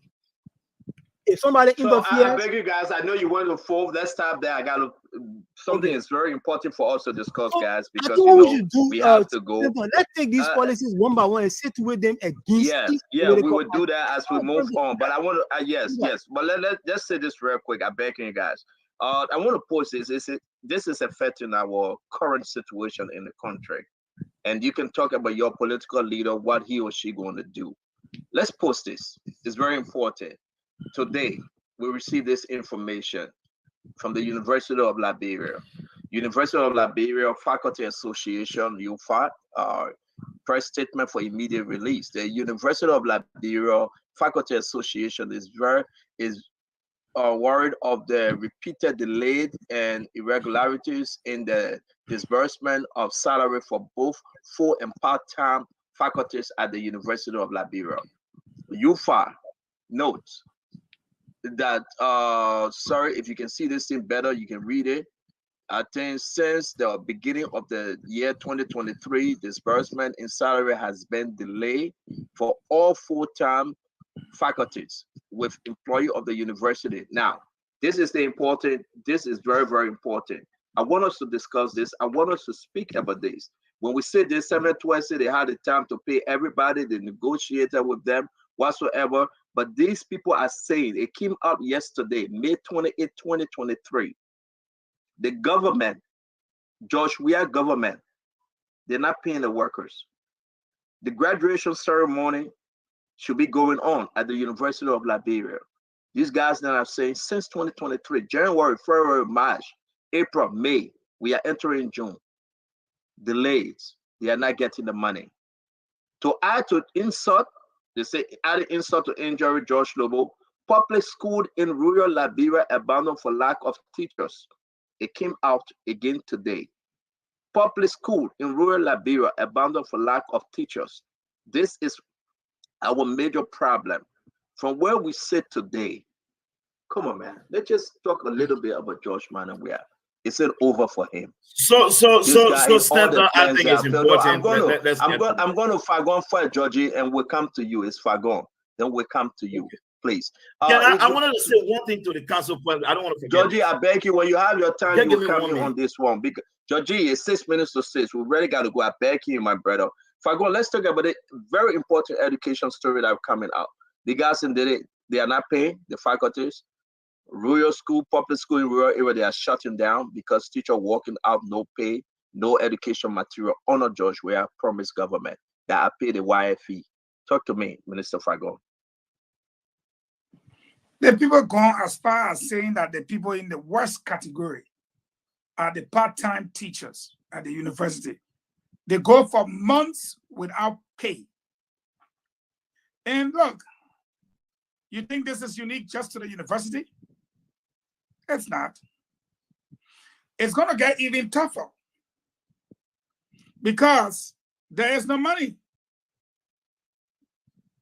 And if you say, talk to me, Fagon, what can I say?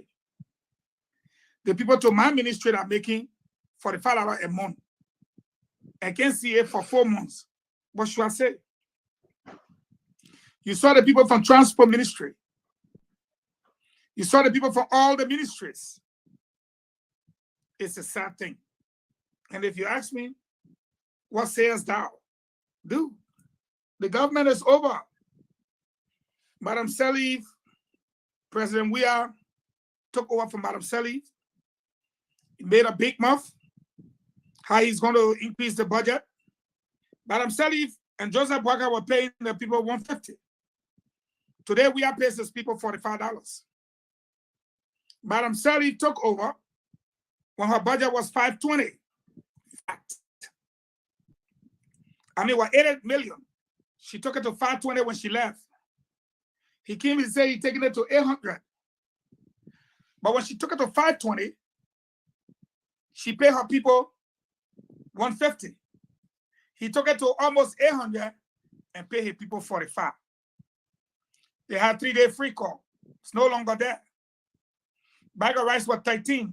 It's now $23. Gasoline was $3.50. It's now $5.50. Again, that's why when my brother talk about policy, I look at George Weah and say, tuition-free colleges and university, but you can't pay the teachers. You can't furnish the university. What good then is your policy? It's like my brother telling me, counsel telling me that there will be no interference from the executive in the judiciary. That's a constitutional provision. Why should it be your policy? You should enforce it. It's a constitutional provision. If you say people should declare their asset on day one, it's a constitutional provision. That's not a policy. It requires enforcement.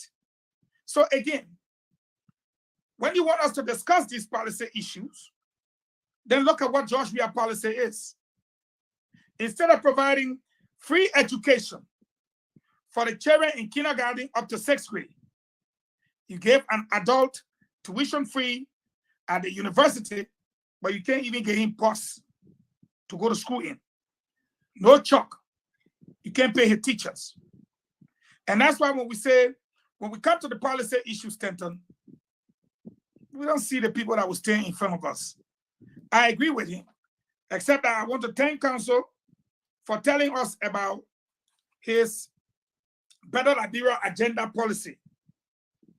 Just like we told him about IREST and Think Liberia, Build Liberia, Love Liberia. Except that in our own, he didn't ask us. But Lobo was able to tell him about agriculture, roads, education, transportation, sanitation. But my friend and brother came to tell us about the constitutional provision that says no interference of one branch into the other. All right, we got a policy. No, let me finish. Because the brother said we should go to global class to learn about policy. I'm No, but this is driving a the question contrast about the between government that everybody policy is speaking about. and constitutional provision. Now, the Constitution says no interference of one branch into the other. Go and come back. That's not a policy. That's a constitutional provision. It says that we must declare our asset. The That is not a Constitution. policy. That's the law. So we want something better than this 10-point plan from Better Liberia agenda. I move if I may obtain, wait now, I close in 10 seconds. I move if I may obtain a second that 50% of yes. Put your microphone on. No, man, stop, man. Don't get it, man. Second, man. Obtain a second. A second. Now, 50% of the agenda just read from the Better Liberia agenda be squashed, as indeed it is far more constitutional than it is policy related. I respectfully submit to the meeting. Eugene. Okay, well, let me. Oh no, Councilor, we're doing it right now. It's George Noble time backing you. Georgie, I know you want to respond to what the Councilor said. It says so. No, Councilor, George Noble time. But it's very important for us to talk about this education issue because that's where we are right now. Definitely. George Manor, we are not paying the faculty. He's telling them to hell with you guys. And again, you give to people that we should follow with that fire. You know, but what else can I say? January, February, March, April, May, we're going to June. I said to hell with y'all. We're not paying y'all. Students are going to, whether they will graduate, they are graduating under constrained circumstances, and we are playing the public school, elementary school, middle school. The teachers are walking out in the interior, in the city. George Manor, where he doesn't care. When last have you heard him talking about education? Talk to me, George Lobo. Talk to me, please. So I just wanted to go back to Council real quick. Council is true. When you quoted the executive provision, that is why Ambassador Boaka, with his experience, said that every county will have a cabinet minister in his government. So the issue of having regional government, sectional government, we're not doing that because Liberia belongs to all of us. And I would say this, Stanton, I want to go straight to education, with education being one of the letters in our ARS plan. One of the things the former vice president stated was in terms of his decentralization of basic social services and to the people. He has already argued that because of his experience traveling around the country from LPMC, Ministry of Agriculture, he said, look, there are some towns with 5 homes. They have a school with 1 teacher. So if that 1 teacher gets sick, that means that the children in that town probably will not go to school. What is he intending to do, Stanton? Why not we bring those 5 towns together? Build 1 big central school, high school there. Build a teacher's quarter. Build a clinic. Build low-income housing. Move that town there. So you have 3 to 4 teachers that stay there. So our plan is the one that addresses the problem at the core. But let's come to President George Weah. And I want to agree with the council when he spoke on the issue of government and its teeth. When you guys spoke on the government's budget, look, when it comes to discussing the CDC government center, I hope we can spend some time in looking at the government from this perspective, because we have the government plan right now. The CDC is the ruling government. We need to be able to tell the Liberians why the CDC must go. And we can't do that effectively if we don't make enough time to address these issues. And here's why the CDC must go. In Pillar 2 of the Popo agenda, in as much as this document was the most difficult piece of lie or compose that I had to read, it states, it talks about the economy and jobs. But the 5th paragraph in Pillar 2 of the PAPD, it states, and I quote, it says we inherited a difficult financial situation. And the only way forward, we must cut and rationalize expenditure in the short term while growing our revenue base in the long term. That is the People Working Document Council. You'll find it troubling that even government officials have not read their own document. When we sat down to talk about it, they have not read their document. But let's come to the issue of education. This is why in AREST Center, education is the center of our AREST agenda, because we understand that Look, the recent Human Rights Report Center states that young people between the age of 14 to 25, about 65% of them have not completed primary education. That's troubling. One of the greatest resources a country can boast of is its human capital resources. President George Weah has no intention to do anything for the Liberian people. President George Weah, I will say this, in as much as I respect him as the greatest African soccer player, this is the most accomplished political 419 that has ever taken man by surprise. The CDC should have never been elected. George Weah should have never gone to the marshal as president. But the Liberian people got him. This man has shown no willingness, no desire to solving and addressing the problem. Stanton, this is not new to us. I will send you pictures from Riverside. See the school buildings. And this is a man who they say he comes from the slum. This is a man who holds the country in his heart, Stanton. This is a man who pronounces a free public university and colleges free, but can't pay teachers. Stanton, the president of the university appeared before the Liberian Senate in 2021 and said that since the pronouncement of this policy, that all public universities were running at a deficit. Eugene, you spoke on the issue of the CDC policy. I agree with you. Can you imagine, Council? They appropriated $675,000 in the 2000. George Noble, we are winding down, my brother. Budget. The men have received $65,000. So no wonder why the schools are struggling. Now you cut people's income. President Weah have more Liberians in George Noble, John Lobo, man can talk right now. We are against time. Yeah, but not today, but the last time I talk, people say, well, I show all and I talk all. Sometimes you gotta talk all. Fadiga, let me bring you in with this, and I know you can pivot to the education, but this is important. A response from CPP to Prince Yeru Johnson. And the last paragraph, and they are calling on Joseph Yima Boakai to distance himself from Prince Johnson. Now, you saying Prince Johnson saying this thing about Cummings, about Charlene, about CPP, but you're supporting the Prince Johnson idea when it comes to giving him $50,000. I want us to read the last paragraph here. This letter was put out yesterday, I believe. This is the last paragraph, but let me show the beginning of the letter for folks to see, which is very important. As you see, the CPP respond to Prince Johnson. And the last paragraph, you can have this say, the last line say, the CPP stand-up bearer, when elected, will appoint by executive order a special prosecutor on war crime to end this long-standing impunity. Okay? They are saying, Prince Johnson, you are wrong. We are coming after you. Joseph Yima Boakai should distance himself from you. You are sparing lives when it comes to Cummings and Charlene. I want to give you guys the chance to put Joseph Yima Boakai. Is it in this order that JMB should distance from Prince Johnson? Or do you think the argument is? I don't know why you necessarily need to. I listened to the tape yesterday. Someone has sent it to me. I didn't listen to it prior to playing, and I listened to it. And he made some what I would consider homophobic remarks.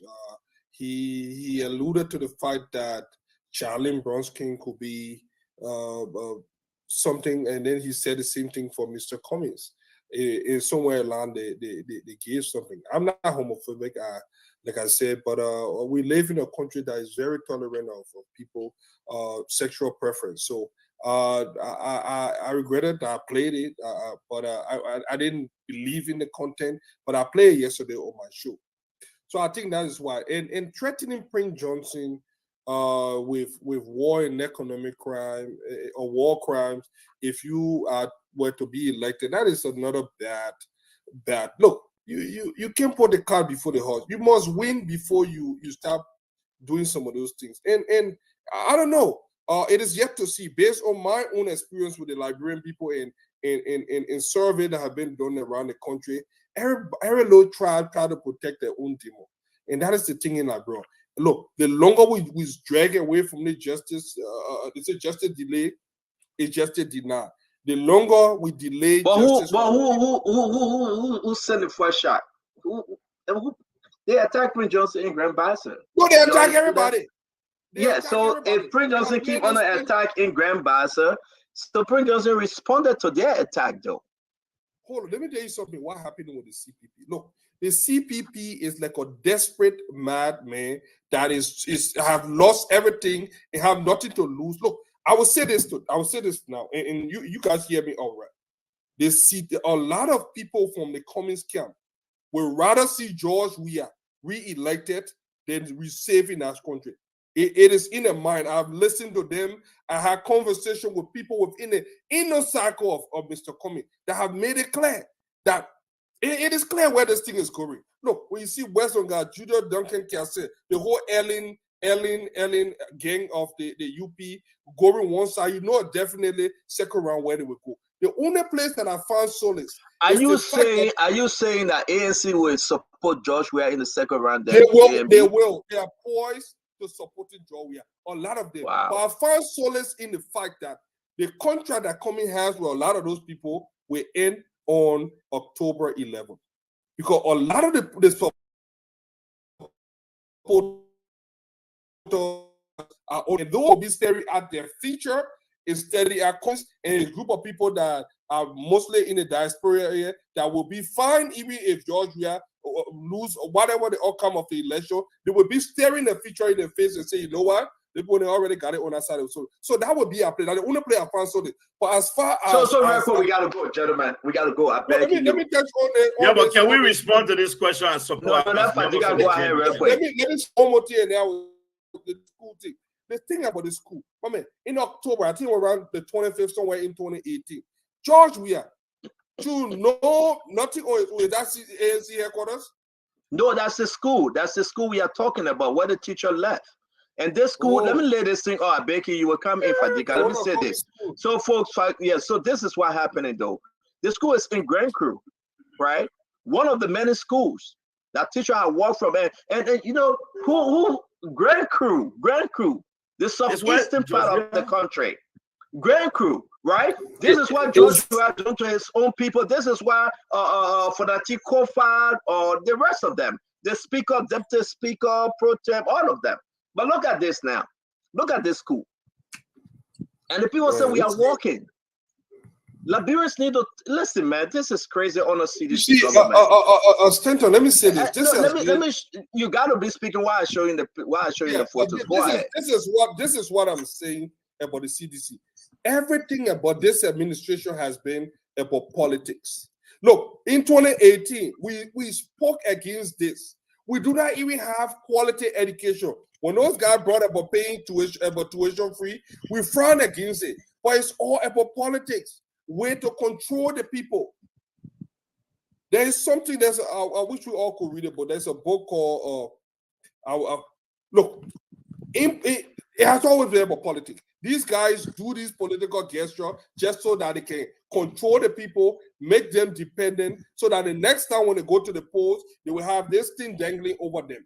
This is how the Wi-Fi, this thing, building a park right in the middle of a safety hazard there on airport. But wait, I beg you, Fadiga. Voter registration 2023, person with disability, Fagon. It's simple, though. And They then make their school building a voter registration area as well. Fucking where, man. It's school, man. Honestly, I want to support this school. Well, what's happening? From Grand Crew, person with disabilities. It's in Grand Crew. Listen, Alpha Diga, let me read this. Person with disabilities. It is your right to register and vote. Phase 1, April 21st to May 11, 2023. Voter registration 2023 NEC. They put the B sign there. But at the children's school, the school now look at no dogs. Where the richest of the richest politician coming from? Where you will find George Manuel Weah, Fonati Kofa, Beaufort Chamber, and who's the other man name? The protest, Abache. Where you found all of them from? The children get nothing. Nothing. Hey man, Fagon, I beg you, man. This is the laptop policy issue. I beg you. It is Stand on, sad. let me say this real quick. Let Fagon come in quick because we gotta end the show. We'll go to Lamont Councilor, then you'll take us on George Lobo. Fagon, go ahead. First, you know, these are the kind of things you are responding to a man you say provoked you and said disparaging things about you. So we've come to the point now where two wrongs make a right. In this thing, from start to finish, so Papa course again Prince Johnson is Papa course so Papa Hostler, co-bloody killer. Oh, you be reading it. You tasted that how he handpicked Joseph Boakai vice presidential mate, and Boakai must condemn the thing, and he doesn't have no decency, no to. You finish to all the one. In my opinion, I look at you and say, but you pay her there. And finish. Because if you want us to stop these kind of things, then you yourself now, the man call you name, you call the man all the West name. Your own same the man, so we say you win. It finish. Let me come back to this issue of the school you saw. I'm sure you say it's in Grand Crew, right? I think that's Abache era. Abache is the mineral czar of the country. He owns, I don't know, you know, I was there.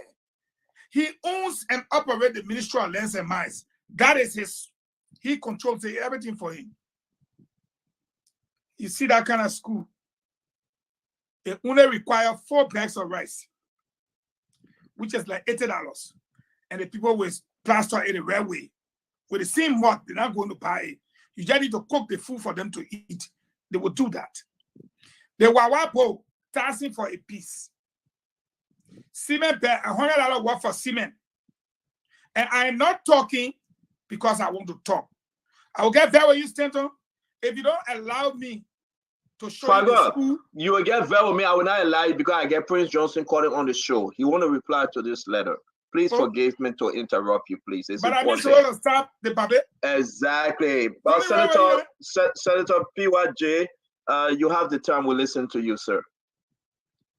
Okay, I was just listening to the spoon talk right now, and I heard about the release, what about CPP or what kind of PP, that they would bring about Wakranko through executive order when Kwame become president. Firstly, he will never be president. But what I want to say here to all listeners abroad and at home is that every time people attacking me, Madam Joanne Habatella attacked me. Their program in Buchanan a few days, I think on Saturday, the press asked Orisha Gu, how you feel about the crowd and whether Mr. Comey will win. And it is said that people truck people there. They truck Liberians to that program. Is it true or not? He let the whole show mention me as a war criminal and that the ticket rescue 1 and 2 identify with me is a wrong thing. I'm a criminal. Then I said too, when I was speaking, I said, you call me criminal when you know that we have signed the communicate for non-violence at the Senator River Hotel, and you calling me criminal. I'm not in the picture. Why are you bringing me in, attacking me? And your boss man, Mr. Cummings, admitted 2017 that he's supposed gay rights. When you were asked, are you a gay? He said, no, that's a question I've been struggling with, but I support their rights. So if you support gay rights, you are gay. So what if I say to you, Orisha Gu, you are the man's wife or girlfriend? What if I say all the who follow him, including the running mate, they are all lesbian? What will you say? Let the attack stop. Look, I'm a man of God, but I'm a man with heart. I got feelings. You can't denigrate me, then I keep quiet all the time. They have me at my church. They disrupted the church, I left. Then you go hold your program in Grand Bassa. What brought me into the picture? Orisha Gu. You used to come to my house here, begging me to have cool, saying they're going to run with you. to be the running mate. And I said, Kun is a baptized Christian. Your boss man says that he supports gay rights, and we don't want to support that. But go to Kun. If he agreed, I said, but I disagree. As a chairman of the governing council, I disagree. Because you did not take Kun now as a running mate, so I'm a criminal. And you go hold your program, different program, you mention my name. That's what led to the response. But I really did not mean to talk about Charlie Bronsky. We've been communicating throughout. She's my daughter. I am sorry to attack her. I was provoked. I told Musa Bilite. I said, Orishugu has attacked me during the program. Please intervene quickly and get to me before I respond. Mr. Bilite did not get back to me. I called Bilite 20 times. Yesterday, day before yesterday, he did not get to me. That's why I responded. And involve those who follow Cummings, who say he support gay rights. That's the reason. So, Senator, yes, Senator, we have the guys, we have the team here to listen to you. They are asking JMB to distance himself because of remarks you made against them. But now we are hearing your position, where you came from, the reason why you are responding. So I hope that you guys have any question, any comment, because the senator have spoken. I want to say something to the senator. I don't know why my volume is not coming up. Again, I'm not hearing you guys. When they feed their own defeat, they foresee it. Why would necessitate JMB to drive away from me, to disassociate himself? Am I a criminal? I'm a senator. I served the ECOWAS Parliament for 4 years. The 18 years I served in the Liberian Senate. I served 16 years of my time in the ECOWAS Parliament, elected by 29 senators from diverse backgrounds. So were they not in the right senses when they elected me to the ECOWAS Parliament 4 different times, during which time I became Deputy Speaker of the 155 Parliament members? It's all. So let me ask you a quick question, because you have not responded to that. But the Mr. Cummings Charlie Bronsky ticket, I mean, is that a ticket that you fear?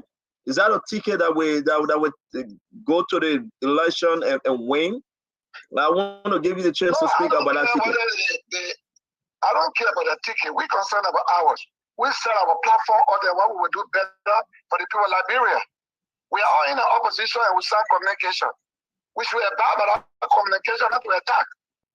Now, the original founder of the ANC is Orishugu, and he gave it to Mr. Cummings. He's my brother. But you can't attack me and call me criminal. When the man who admitted that he support gay rights, you're behind him. So I said, what if I said to you, you are your wife? What if I said to you, you are your wife?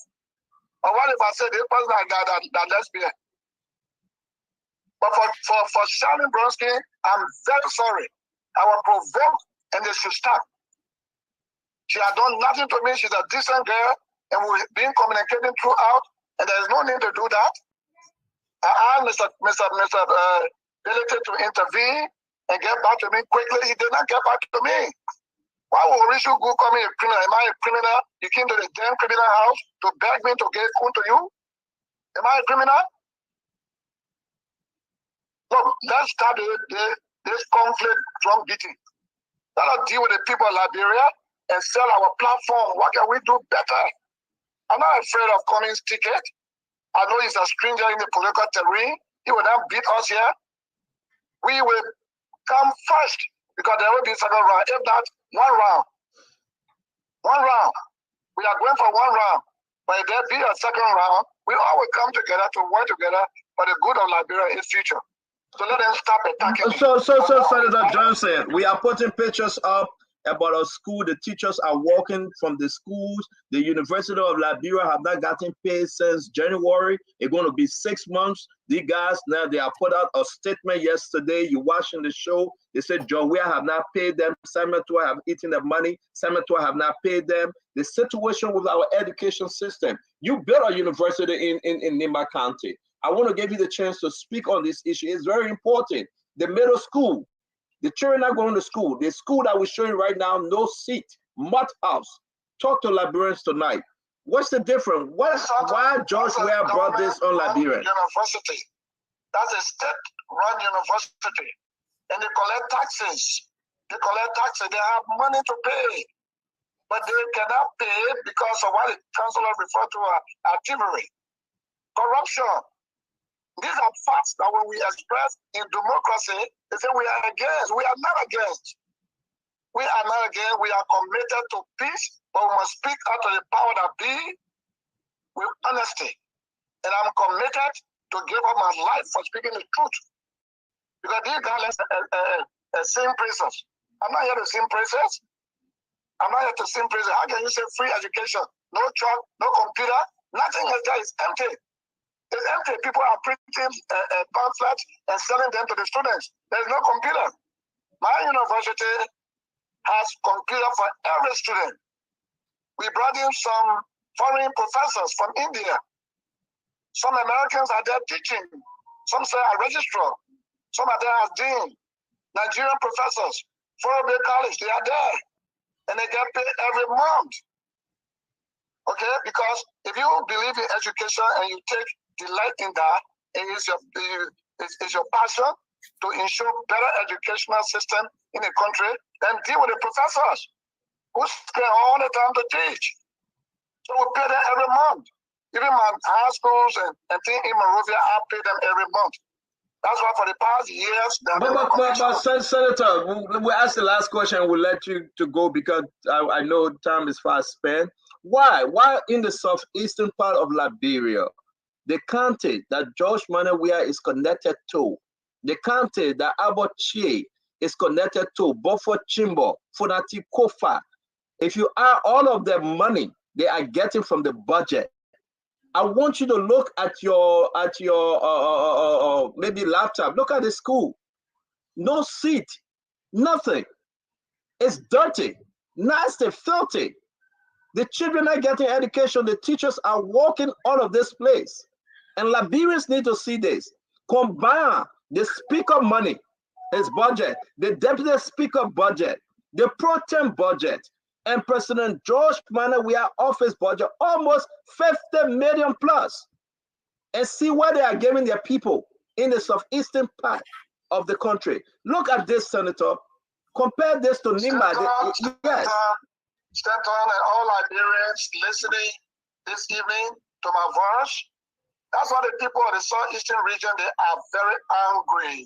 They are angry. Have you heard all those counties in the southeastern region giving this government petition to succeed itself? No. Have you heard even Newtown, West Point, Douala, and Clarendon, Gibraltar? Have you heard them giving petition? No, they are tired. They want to change. They need liberation. They need emancipation from this kind of oppressive system. They impose economic difficulties on the people. The road from here to the southeastern region is very bad. The last time the speaker had to go through Africa, what a disgrace, what a shame. You carry two pickups loaded with the money we printed, $68 billion Liberian new note to change. People owe note to the new one. You did not do it. Since 2020 till now, they share the money among themselves. Someone father carry on to Lofa.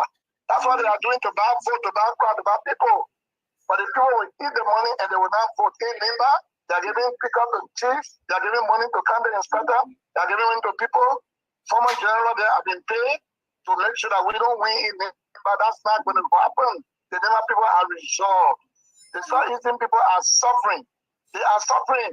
These people have breached the contract. The democratic contract. We elect you, you do it for us. Development.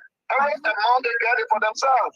Getting 49 or so million houses they call condominium. For Nadi Kopa, Silicon House, European test. We bought it overnight. See what they're doing to the people. It's a shame, a disgrace. So Liberian people hearing me, we call upon all of you to join the democratic tree.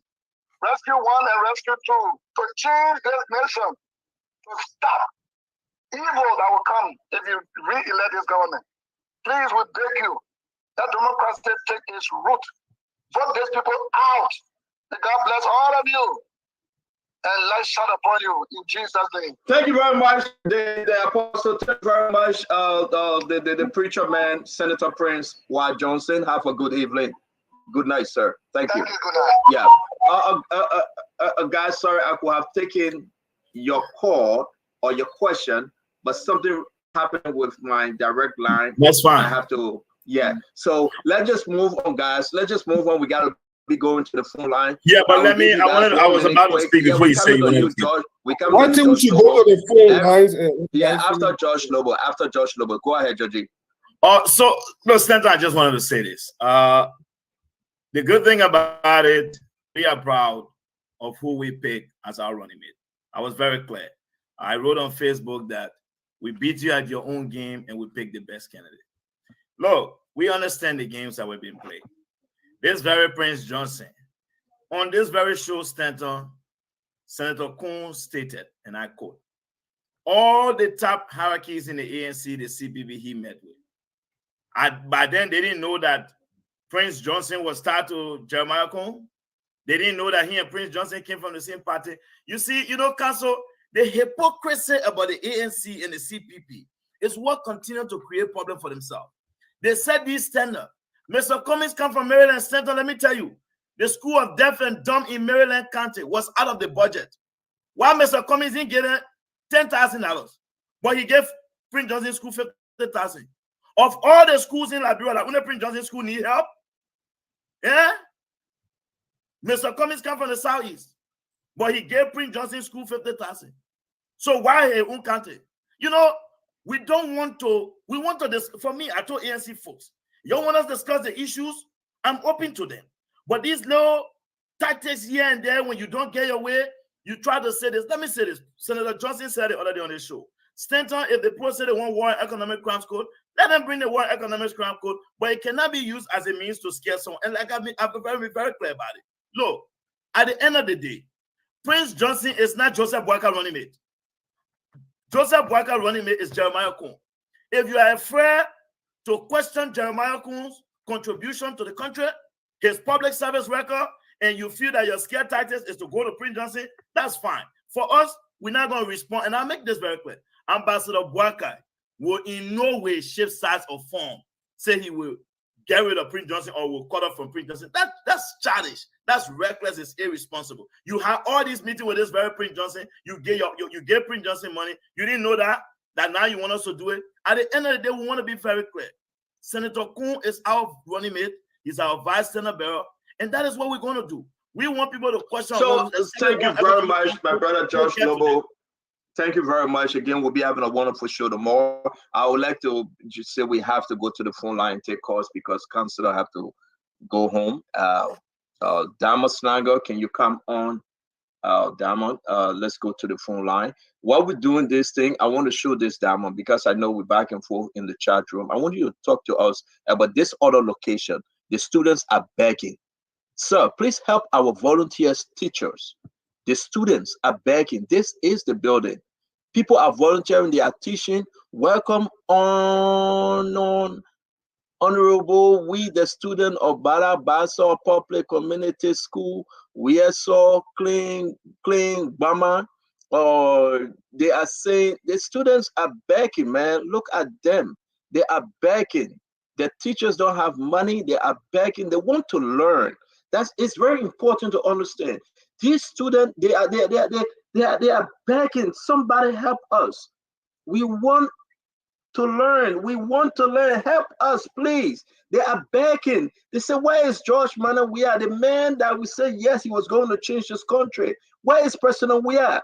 We are sleeping and sitting in the mud. Okay? They are saying this thing, even in the southeastern part of the country. This is what they are getting. Then you come here to Obama. All right, and the dama talk to us, man. Look at the little girl, the little boy in a white top, never blue pants. I remember in Jimmy Joloko when we used to wear this uniform. Hey, man, dama, before you go to the phone line, something is missing from Liberia. That today we are seeing the University Faculties Association putting out a letter saying that we have not gotten our pay. Hey, dama. Let me give you the chance. 30 seconds before you go to the phone line. Expand on this. Yeah, so that is in Bama, Wiswa Clan in Bapolu County. This was also reported by our Bapolu County contributor, Solomon Tibler, where due to the absence of volunteer teachers not being able to go to school. This was during the visit of Mr. Cummins. These pictures were taken during the visit of Mr. Cummins when they went to prevail upon him, to ask him, to appeal to him to also help get their volunteer teachers paid. You know, volunteer teachers mainly across Liberia in the hinterlands, they do a great job.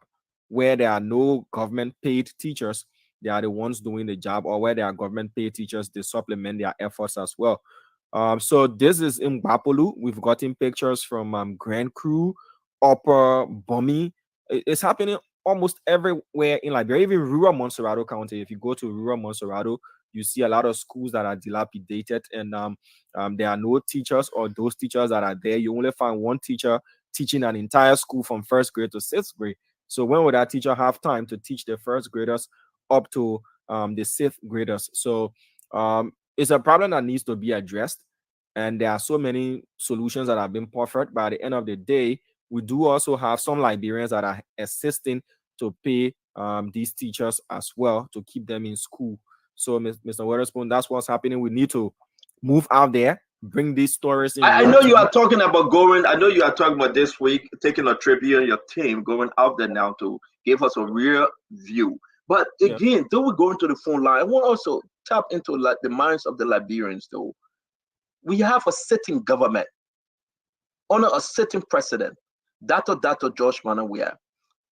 Are we missing something? They're paying the wire school fee. They say go to the university, but the fundamental, the primary, the middle school, they're begging.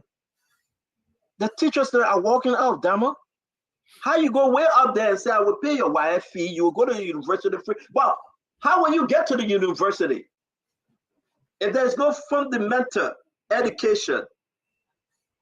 Look at these babies. So I was privileged to be assigned with the president for a number of years, and I was on the county tour. And when you step out of Monserrado County, that is when you really do have the perspective of what Liberia is to so many Liberians. You know, like in Riverside County, there's only one senior high school. That's the Sestos High. So people from Seatown, the town that built Wari Hills, from people from Bolowie, people from other parts.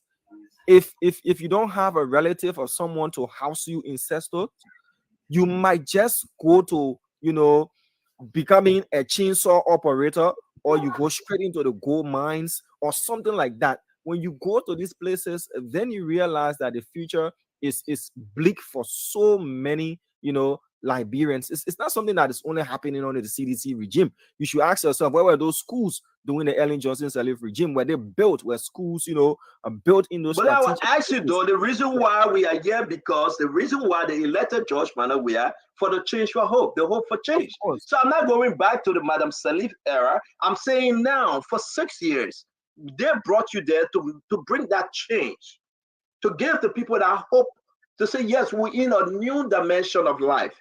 We will treat you well. With all the money, look at Buffer Chimber, Fonati Kofa. Look at how you call him, Pro Tem, Abache, the president. And you say all of them, you combine the budget amount. You know it better than I do, Dama. Are we talking about this building? Is that what we're selling to the people? Is this a classroom? Dama, the children have to come out and beg. Sir, please help our volunteers teacher. They are not getting the education that they deserve. But we're talking about paying wire school fee. Is this what CDC should run on, Dama? Let's go to the phone line, man. And I'm happy that this week you guys going in the era now to give us real view. Let's go to the phone line. And we got a new song that somebody just composed. We'll be playing it for the first time on Spoon Talk. A brand new song for the first time on Spoon Talk. A brand new music song for the first time on Spoon Talk. This one, I don't want to talk about it said, but we're going to play it. It's a remix of the 2017 one of the music. But let's go, Diamond. Let's take a phone call. All right, so let's go to the phone lines. The numbers to call 0777 1075 0555 101075. Those are the numbers to call, and you have to keep your comment, view, or opinion, you know, under 1 minute so that we take as many callers as possible. Hello. Hello. Yes, sir. You're welcome. Let's hear you out. Thank you. I called to contribute to the show. And for every time you listen to the radio or the spoon show, you will hear Falcon and Fatiga integrating the ANC and the CPP and almost every day. But the next time you hear another Prince Johnson coming on and saying we should start the attack, I mean, how do you understand that? And I would not be happy listening to a Fagon that in just recent time was, like denying journalists of COVID-19 access pass in our country. Today he has become a spokesperson for Joseph Boakai, and he endorses that. If he sits on the radio and denigrate my political leader, you think I'm not going to come for Joseph Boakai?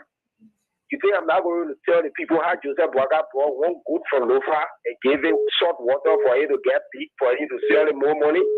You think I'm not going to tell people that Prince Johnson said Joseph Boakai is using battery and he can be your president for Liberia in this day and age? You think I'm not going to tell Joseph, people that since normal day Joseph Boakai got BSc degree, he has now gotten a master up to today? We're going to do all of that. Okay. Fagon is in the place there to destroy the opposition. He's on a mission. All right, sir. Thank you. Thank you. You're welcome as well. Let's take this person here. Hello. Good evening. Let's hear you out, sir. How are you, Damo? I'm fine. Go ahead, please.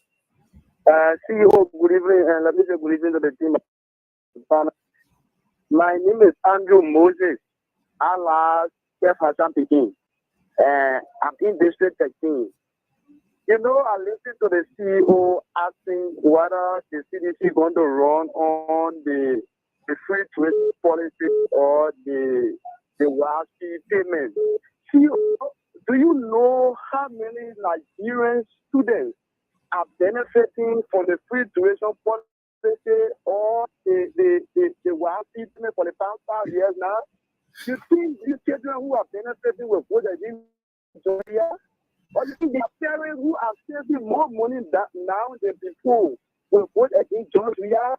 You think the woman that was living in the restaurant in Nikutan, that Georgia broke them down and built the unit and sent it over to them free of charge? You think they will vote against Georgia?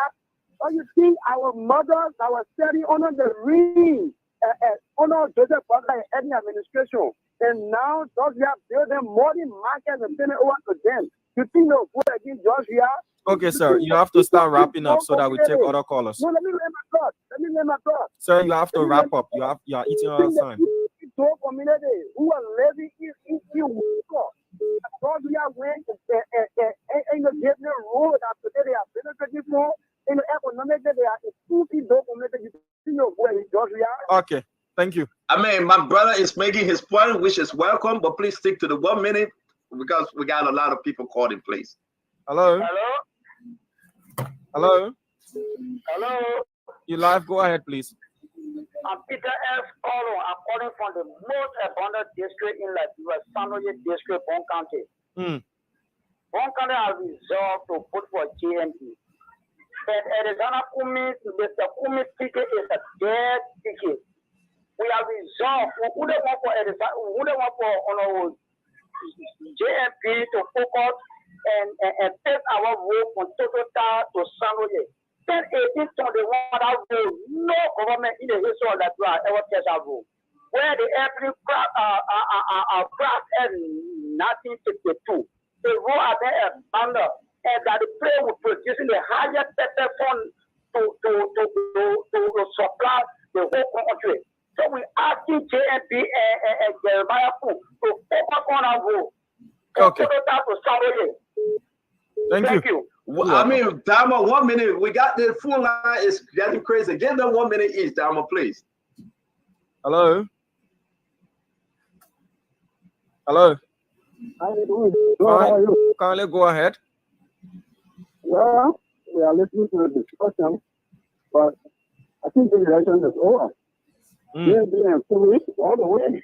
I don't know what's coming. And school all the way. I don't know what's coming in the Liberia politics. We're supposed to be out of this country. We're made this topic. That's why she's going to jump president for 4 weeks. So I'm just sorry for him and Charlie Bros. I don't even think somebody else going to go without it. All right. Bye. Thank you. Thank you. There. Hello. Hello. Yes, let's hear you out, please. Okay. Well, my name is Louis Small. I'm calling from the maternity. You're welcome. Go Yeah. Okay. Well, I think with the noise of the Comey side, we know that that Comey and the hard play with not looking at the moving on. Again, with the current government, it's a complete mess. Sorry for the word mess, but it's a complete mess. Thank you. Have a school, you can have a school running that you can pay your own teacher. So tell us now, what the school is for? You got to just go in there and then nobody's going to teach the student. I think it's a complete shame. But you can't blame them. They may not let school business already. All right, sir. Thank you. Take care. Thank you. See more calls from Liberia. That does it. Yeah, I want us to also, if you can, James, please bring up the front page newspaper, talking about the depriving the poor. You remember, you got to just brush up this story, James. If you can just screenshot it real quick, then we will run with it. Yes, James. It's in the chat room. But I want to say take a few more calls, Diamond, because we have about 15 minutes to go here. Please take a few more calls. Okay. Hello. Hello. Yes, let's hear you out. Yeah, my name is Ryan. I'm Mr. Computer.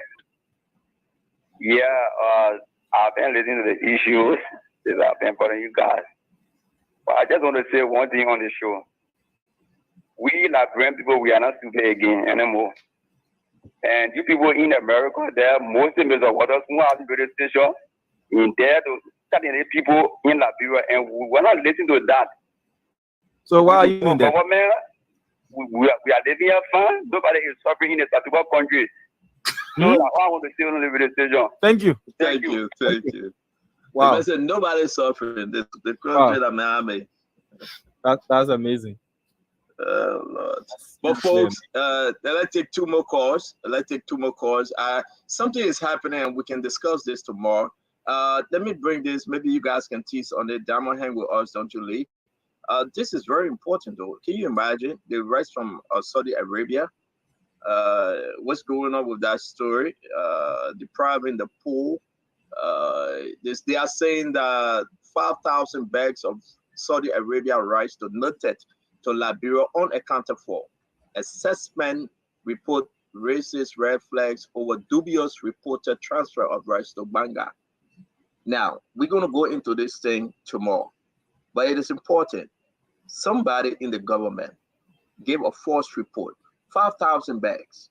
Somewhere, somehow, we will dig into it and we'll bring it to your attention. I'd like to say to all of you, we're going to be closing this, but let's just take some international call. James, are you there for us to take some international calls? If you come back on set, Damo, come back real quick. I would tell you, you have to go in the interior. We have to show this to the Liberian people. The schools, they are horrible, deplorable, just unfit, even for the animals that we raise here in our home. You cannot have an education system like that. The building, before you talk about electricity or technology and safe drinking water, the building where George Manawia came from, Aboche, Funati Kofa, where you talk about, what's the other guy's name? Buffer Chimbo. That's exactly what they are giving the people in the southeastern region. I want to show this again, Liberians. You need to see this. That's exactly what they are giving you because they believe they will come with 1-2 back arrests and you vote for them again. This is horrible. This is wickedness in high places. This is the most, and you get our look at this little child begging, sir, please help our volunteers teacher, begging. And we hope Summit 2 can see this. President Weah can see this. After they have chopped all the money, after they have eaten all the money down to the bone, these are greedy hunters in high places. We call them hyenas. If you watch the animal show, the hyena, they will eat, they will break the bones. They got very strong canine teeth. They will break to the bones and the marrows and the joint. President Weah, Samuel Twe, they have eaten, but they will leave nothing on the plate. Even the one that falls off the table, they will go for it. Imagine 6 years to George Weah. Look at this. 6 years to Aboche. 6 years or more to Beaufort Chamber. For Antikofa, imagine, let me mute you for a minute, George Noble. I know you're talking to our little niece. Let me mute you for a minute. And in 6 years, imagine the students now begging. Say, hey man, please help us. They're begging. They say, look at our building. They're begging. Help our teachers. They live in us. They're begging on their knees. What Joe Manawia is in Jamaica Resort, or he going to coronate the king. Begging. Ask the children today. Ask them. Believe their families are now over there today. Ask them. Where are the kids? Ask them. Their family member, are they sitting somewhere with no chairs? In the dump of the dump? Hey man, is this the Liberia we can settle for? Our education system is a mess. It's dead upon arrival. Samuel Twe have turned his back. Even the University of Liberia Faculty Association, they came out. Let me saying it before you say that stand on again. You go ahead. Let me saying it. This is the letter, the press statement, Councilor Lami, just yesterday, May 28, 2023. We have not gotten paid. Even part-time teachers, part-time faculties. Samuel Twe brother is there, his own brother. How they call him, Norris Twe? His own brother. His own brother. His brother is there. Samuel Twe own brother is there. Put this thing down, please, James. I don't know who put it up. His own brother is there. I don't know who put it up. At the end of the day, because somebody that have access put it up, maybe. At the end of the day, after they beg, this is what they are offering the Liberian people. This is exactly what the people want you to hear, want you to see. They say, give us another 6 years again. Give it to us. We'll do jack for you. Let's play the music, George Noble. George Noble, I know you want to speak. This is very important. I will play this song. It's very important. Somebody send it to me. I'm not taking a course again. No, you're not taking a call. We're done. Somebody send this song to me. Let's play this song real quick. James, play that music, James.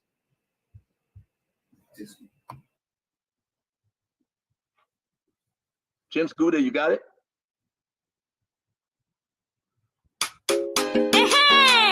You call yourself baboon. You say monkey makana so you can go there. Now everything I get from west to west up. Now we human being, we want human being because human being can take care of human being. Baboon, you're not able to take care of that wakayebo. You're not able to lead the land at wakayebo. Usuja baboon can, corrupt baboon can, not yo. Baboon can, not yo. Baboon eh. Usuja baboon can, not yo.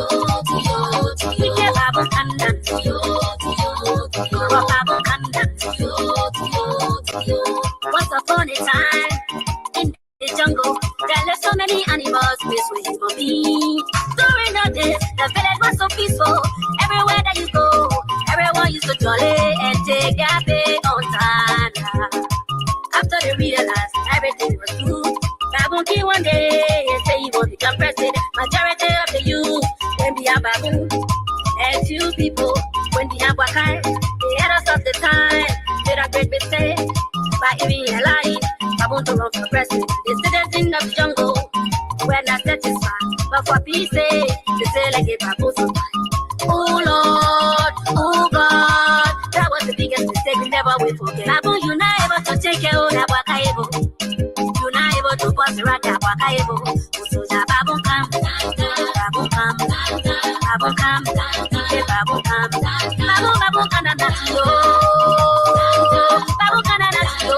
Baboon can not yo. We get baboon can not yo. Yellow baboon can not yo. Baboon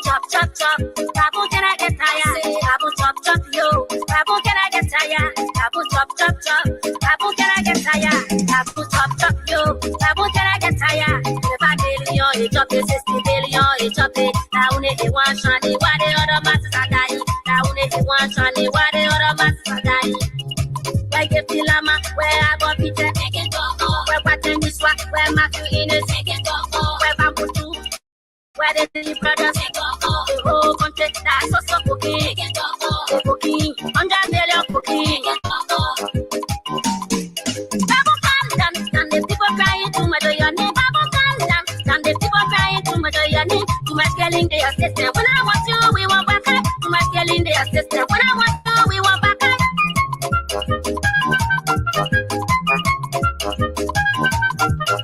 Waka why Babu wike una die know that killing. Waka why Babu wike una die know that stealing. You say a lot of go that Mr. Babu was very wicked. The way you say oh yeah, but now you know that God is wicked. So I said I had to take it all what you're intending to so go all the small children there on the street just to make it. The whole country that zero nana una waka get rescue. The whole country that zero nana una waka get rescue. We know if they need to break it, what I want when I be easy. So waka Babu will catch it who will see that who will make it. So waka Babu will catch it who will see that who will make it. How you read my people I said every day. How you read my people I said every day. Every day. Every day. So Ghana Babu say they will rich. Okana Babu say they will rich. Wicked Babu say they will rich. Oka Babu say they will rich. They will rich. They will rich. Oh, they will rich. They will rich. They will rich. You agree for them to rich. They will rich. They will rich. They will rich. Let me know they will rich. They will rich. Oh, they will hold. They will hold. They will hold. Now, if you want me there talking, we're not talking about Babu. Take chair, let him be take control. Now, back at the one to run the country. Ha ha. When they're gonna see the year of redemption. Let's do one.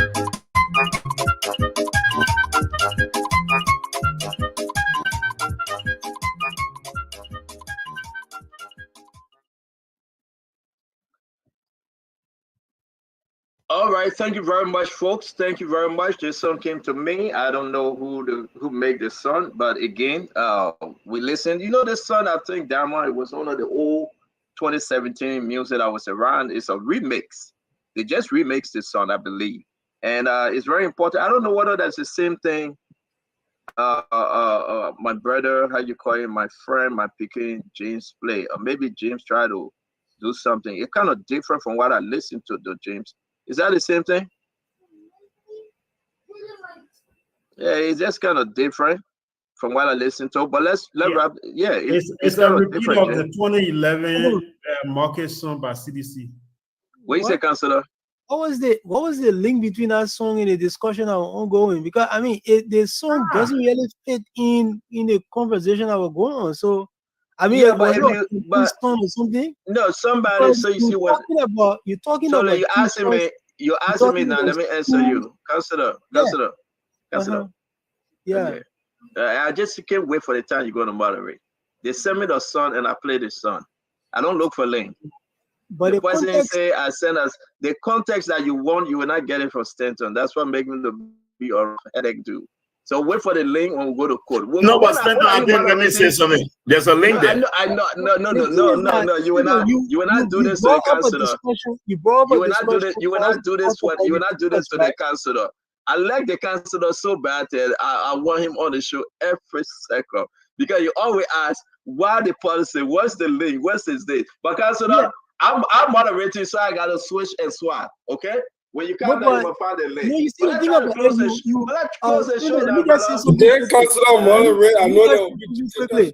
you brought up a discussion that I think was really necessary for us. But we finish with it, though. We finish with it. To go after the government. Exactly. That's what I thought. Yeah, this issue of education. But councillor, going to really go after them. But councillor, listen. Councillor, listen. Look at the time. We got 2 minutes to 7.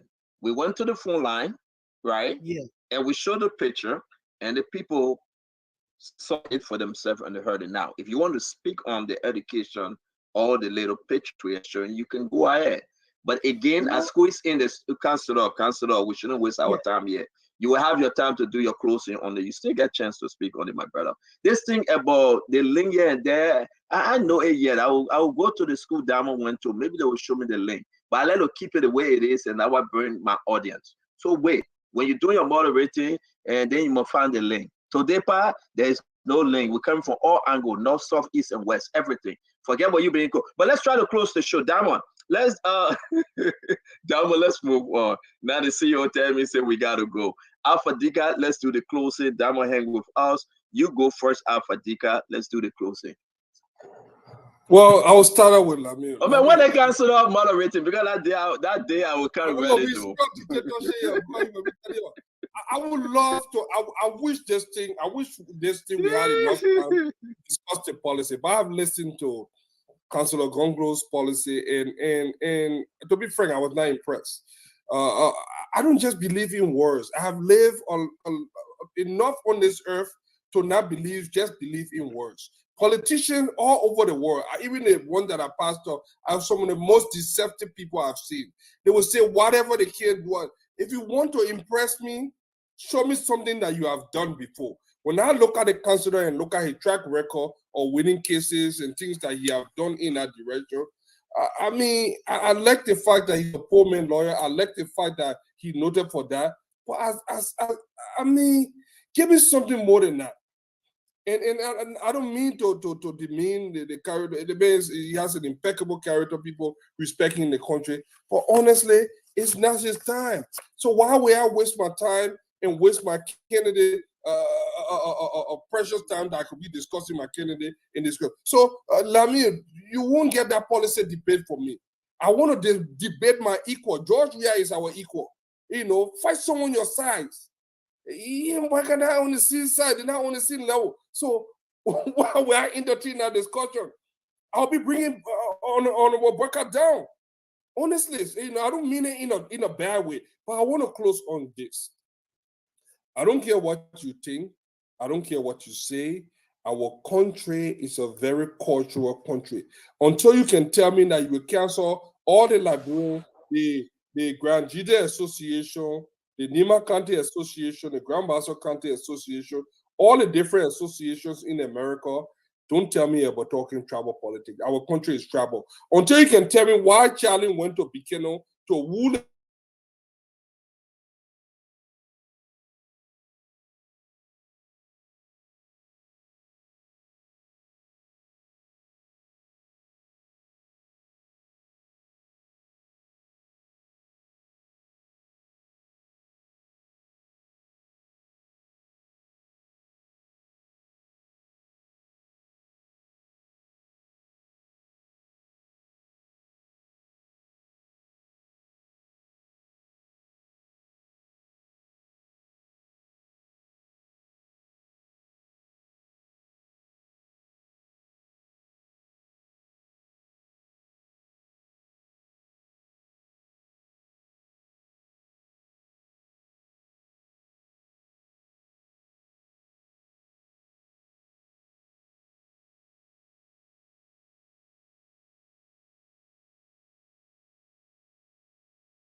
guys gather one day under the cutting tree, under the sycamore tree, happily for them.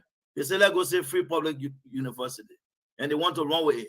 How do you say free public university? You can't pay teachers. Students are out of school. They can't go to school. Lack of transportation. When you came to power, a gallon of gasoline was $3.50. Today is at $700 some more dollars. What has improved under the CDC? I listened to the government surrogates and renegades of the government talking about improvements. I'm looking forward to Stanton, bring them on the show. Let's have these conversations. So I want to say to you fellow Liberians, you have a choice. Buffer Chima has multiple chances to get one thing right. For you, the ordinary people, you're going to have one shot at it, and that's October 10th. One shot. That is the only chance you have. And the decision you make will change the course of your life. No one is saying the government will build Shanghai. We didn't expect George Weah to build Paris. But we expected President Weah to continue on the path of progress. Sadly for us, the man put the country in reverse, and he's in his studio recording songs.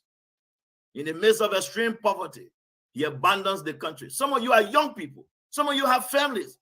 When was the last time you left your own family? The man left the country for over 40 days. He's out doing nothing. This is the only president in modern time who travels and brings nothing back. This is the only man. He is the least productive president on the continent of Africa, the last time I checked. President George Weah's inability to comprehend is another serious challenge for this man. He lives in a state of oblivion. They say students are hungry. The men show up to a park to celebrate. President Weah is a celebrator, that's true. The sooner we get rid of George Weah and bring and usher in a government, one that has an understanding and a real plan to addressing the fundamental problem facing the country and restore the dignity of our nation, the sooner we'll move our country forward. So as I leave tonight, I may not be here every day, but I want to thank you, Stanton, for the chance. And I look forward to some of these invitations so we can have this conversation. Councillor, it's nice being on the platform with you. I look forward to more of this engagement. Thank you.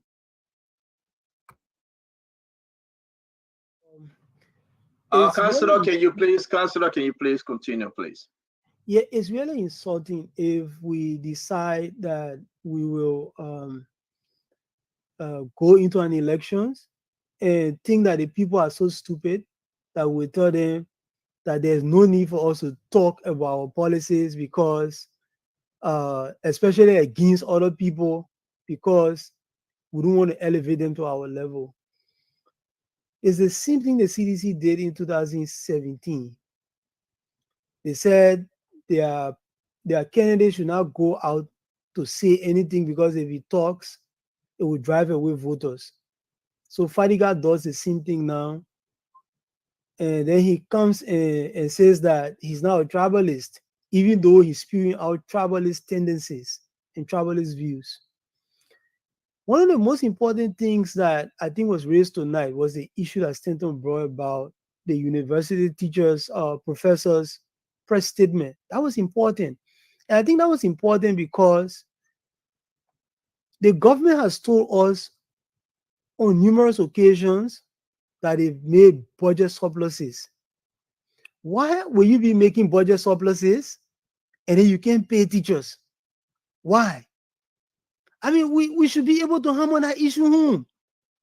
You know, you get excess money.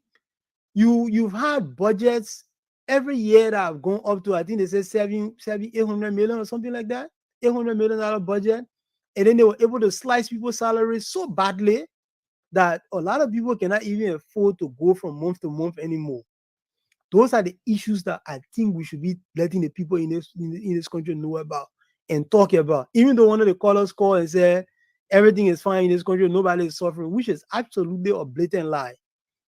But people will come on and say these things because they assume that, you know, we will be more at each other's throats instead of talking about what makes us different from the CDC and what makes us better to run the country. But we there focusing on whether somebody is a tribalist or not, whether somebody can speak Bassa or not speak about that. I mean, that was one of the things. We had a perfect opportunity tonight to go after a bad policy that the CDC is implementing in this country. And we lost that opportunity because we decided to play a campaign song. I mean, I hope, you know. So the entire show, the 3-minute campaign song, that covered the entire show. Hey, Councillor. You told me not to interfere in when you were talking. You told me not to butt in. But hey, we had a good opportunity. You brought those school buildings. You brought those school buildings that you showed. And I mean, even if you had taken that picture from another county and that Grand Crew County, it still says something about the people who are running the country. Go right here to Marshall. I got some pictures I will send to you. There's a school right here in Marshall. That school was built with these Firestone brick buildings, and now that school is abandoned. Right in Marshall, not even away from Monrovia, right in Marshall. That should not happen anywhere in the country. And if these guys have lost the public trust because of the way they're running the country, we have to focus on that. We have to talk about that day and night because we want the people in this country to make the best decision. And I will just close by telling Lobo, yeah, it's my first time encountering you on this show. And I think the 3U panelists, you, Fadiga, and Eugene, I think you came up with flying colors. You know, you try to focus on the issues, and I think you should do a workshop for these guys. You know? Fadiga, you heard him, man. I don't need a workshop. You should do a workshop for these guys, so they can get away from the lazy arguments that they will not debate other people. Fadiga, Councillor, I really admire you, though. You know how to get out of your let me get it right. No, wait, listen, you Lobo did. I mean, I'm not trying to pit you guys against each other, but when I challenged, he took it, and I think he did well. You ought to do the same thing instead of running away by saying I will not endorse because I will not give you that. Don't run away by saying that you will not debate other people because you won't elevate them to your level. The other day you said the CDC people sold a bad product because they refused them going to a debate, getting involved in debates. And you said they sold a bad product to the Liberian people. You're only looking at one component of our electoral process. It is multidimensional. It's not only debate. There is also a relatability aspect. There is also a people aspect. There is also a cultural aspect. You don't win election with only one component. Let's forget about the unnecessary spewing wars. Let's forget about the unnecessary spewing wars. No, they're not unnecessary. Let's talk about the issues. In my line. Let's focus on the flaws of the. Let's focus on the flaws of the CDC. You want to focus on it, but I can't let's focus on the flaws of the CDC. We will try focus to on the see how we can move our country forward. I have always said it, the 800-pound gorilla in the room is the CDC. We should focus on it. But we can walk Why don't you focus on it? Why are you always trying to tear down other people? Now that if you can get trying to tear down other people, why not focus on it? The so-called 800-pound gorilla in the room. Why not do that? My word, when I wake up in the morning, I see people constantly attacking my candidate, Ambassador Boyka. Maybe you don't see it. We don't live in the same world. But thing too. Well, then we have to do one of you people are wrong. Hey, let me just close on this thing about that press statement that you guys issued. You saw a press comment. What you got to say about that? Let me just close on this issue. You do not have to threaten anybody with war crimes court in order to make your case. You do not have to do that. If you think Mr. Johnson is a murderer, there's absolutely no statute of limitation when it comes to committing murder. And pretty much every war crime is also a statutory crime under our laws. If you kill one person, a murder. If you kill 10 people, it could be war crimes, it could be massacre. But you don't have to prosecute a person for killing 10 people. You can prosecute a person for killing one person and they will get the same sentence. So you don't need to make any threats. You don't have to do that. When you come to power, you don't need legislative assent in order to prosecute people who murder people in the country. Gather evidence, take it before the criminal court. Guys, we have to go. Indict the man and put him on trial. When you succeed in convicting him, will go to prison. So there is absolutely no need to be throwing these unnecessary jabs around. When we come to power, we will institute a special prosecutor. In order, do you need a special prosecutor to prosecute somebody for murdering another person? Go to the Ministry of Justice, tell the Solicitor General you have evidence, indict the man and prosecute him. Even if he's a sitting senator, it doesn't mean that he cannot be prosecuted for committing a crime in the country. And I will stop there. Thank you very much. On that note, I want to say thank you very much, Councilor Lami Kpakor. Councilor Lami Kpakor want to say thank you.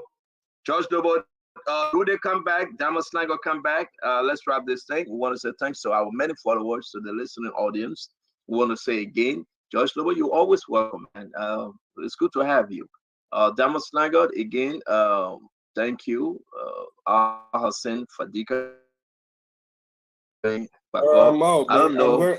I don't know, but Fadiga, please enjoy the dinner with whosoever and send us picture if you can. We'll be live doing the dinner. Let's go live doing the dinner. We'll follow him. Go Facebook Live. Go Facebook Live. Go Facebook Live with the dinner. Let's see. Let fries. Oh, this guy. No, George Noble, you came late. We were saying the mess. He went on a date. So what's wrong with like the councilor? Go live like the councilor saying, and let's see who's who. Maybe that person you're going with. That person you're going with. Maybe that person is a CPP. Maybe that's a CPP leader you're going with. Maybe that one of the ANC leader you're going with. They will choke you. Go ahead. I bet y'all for goodness, man.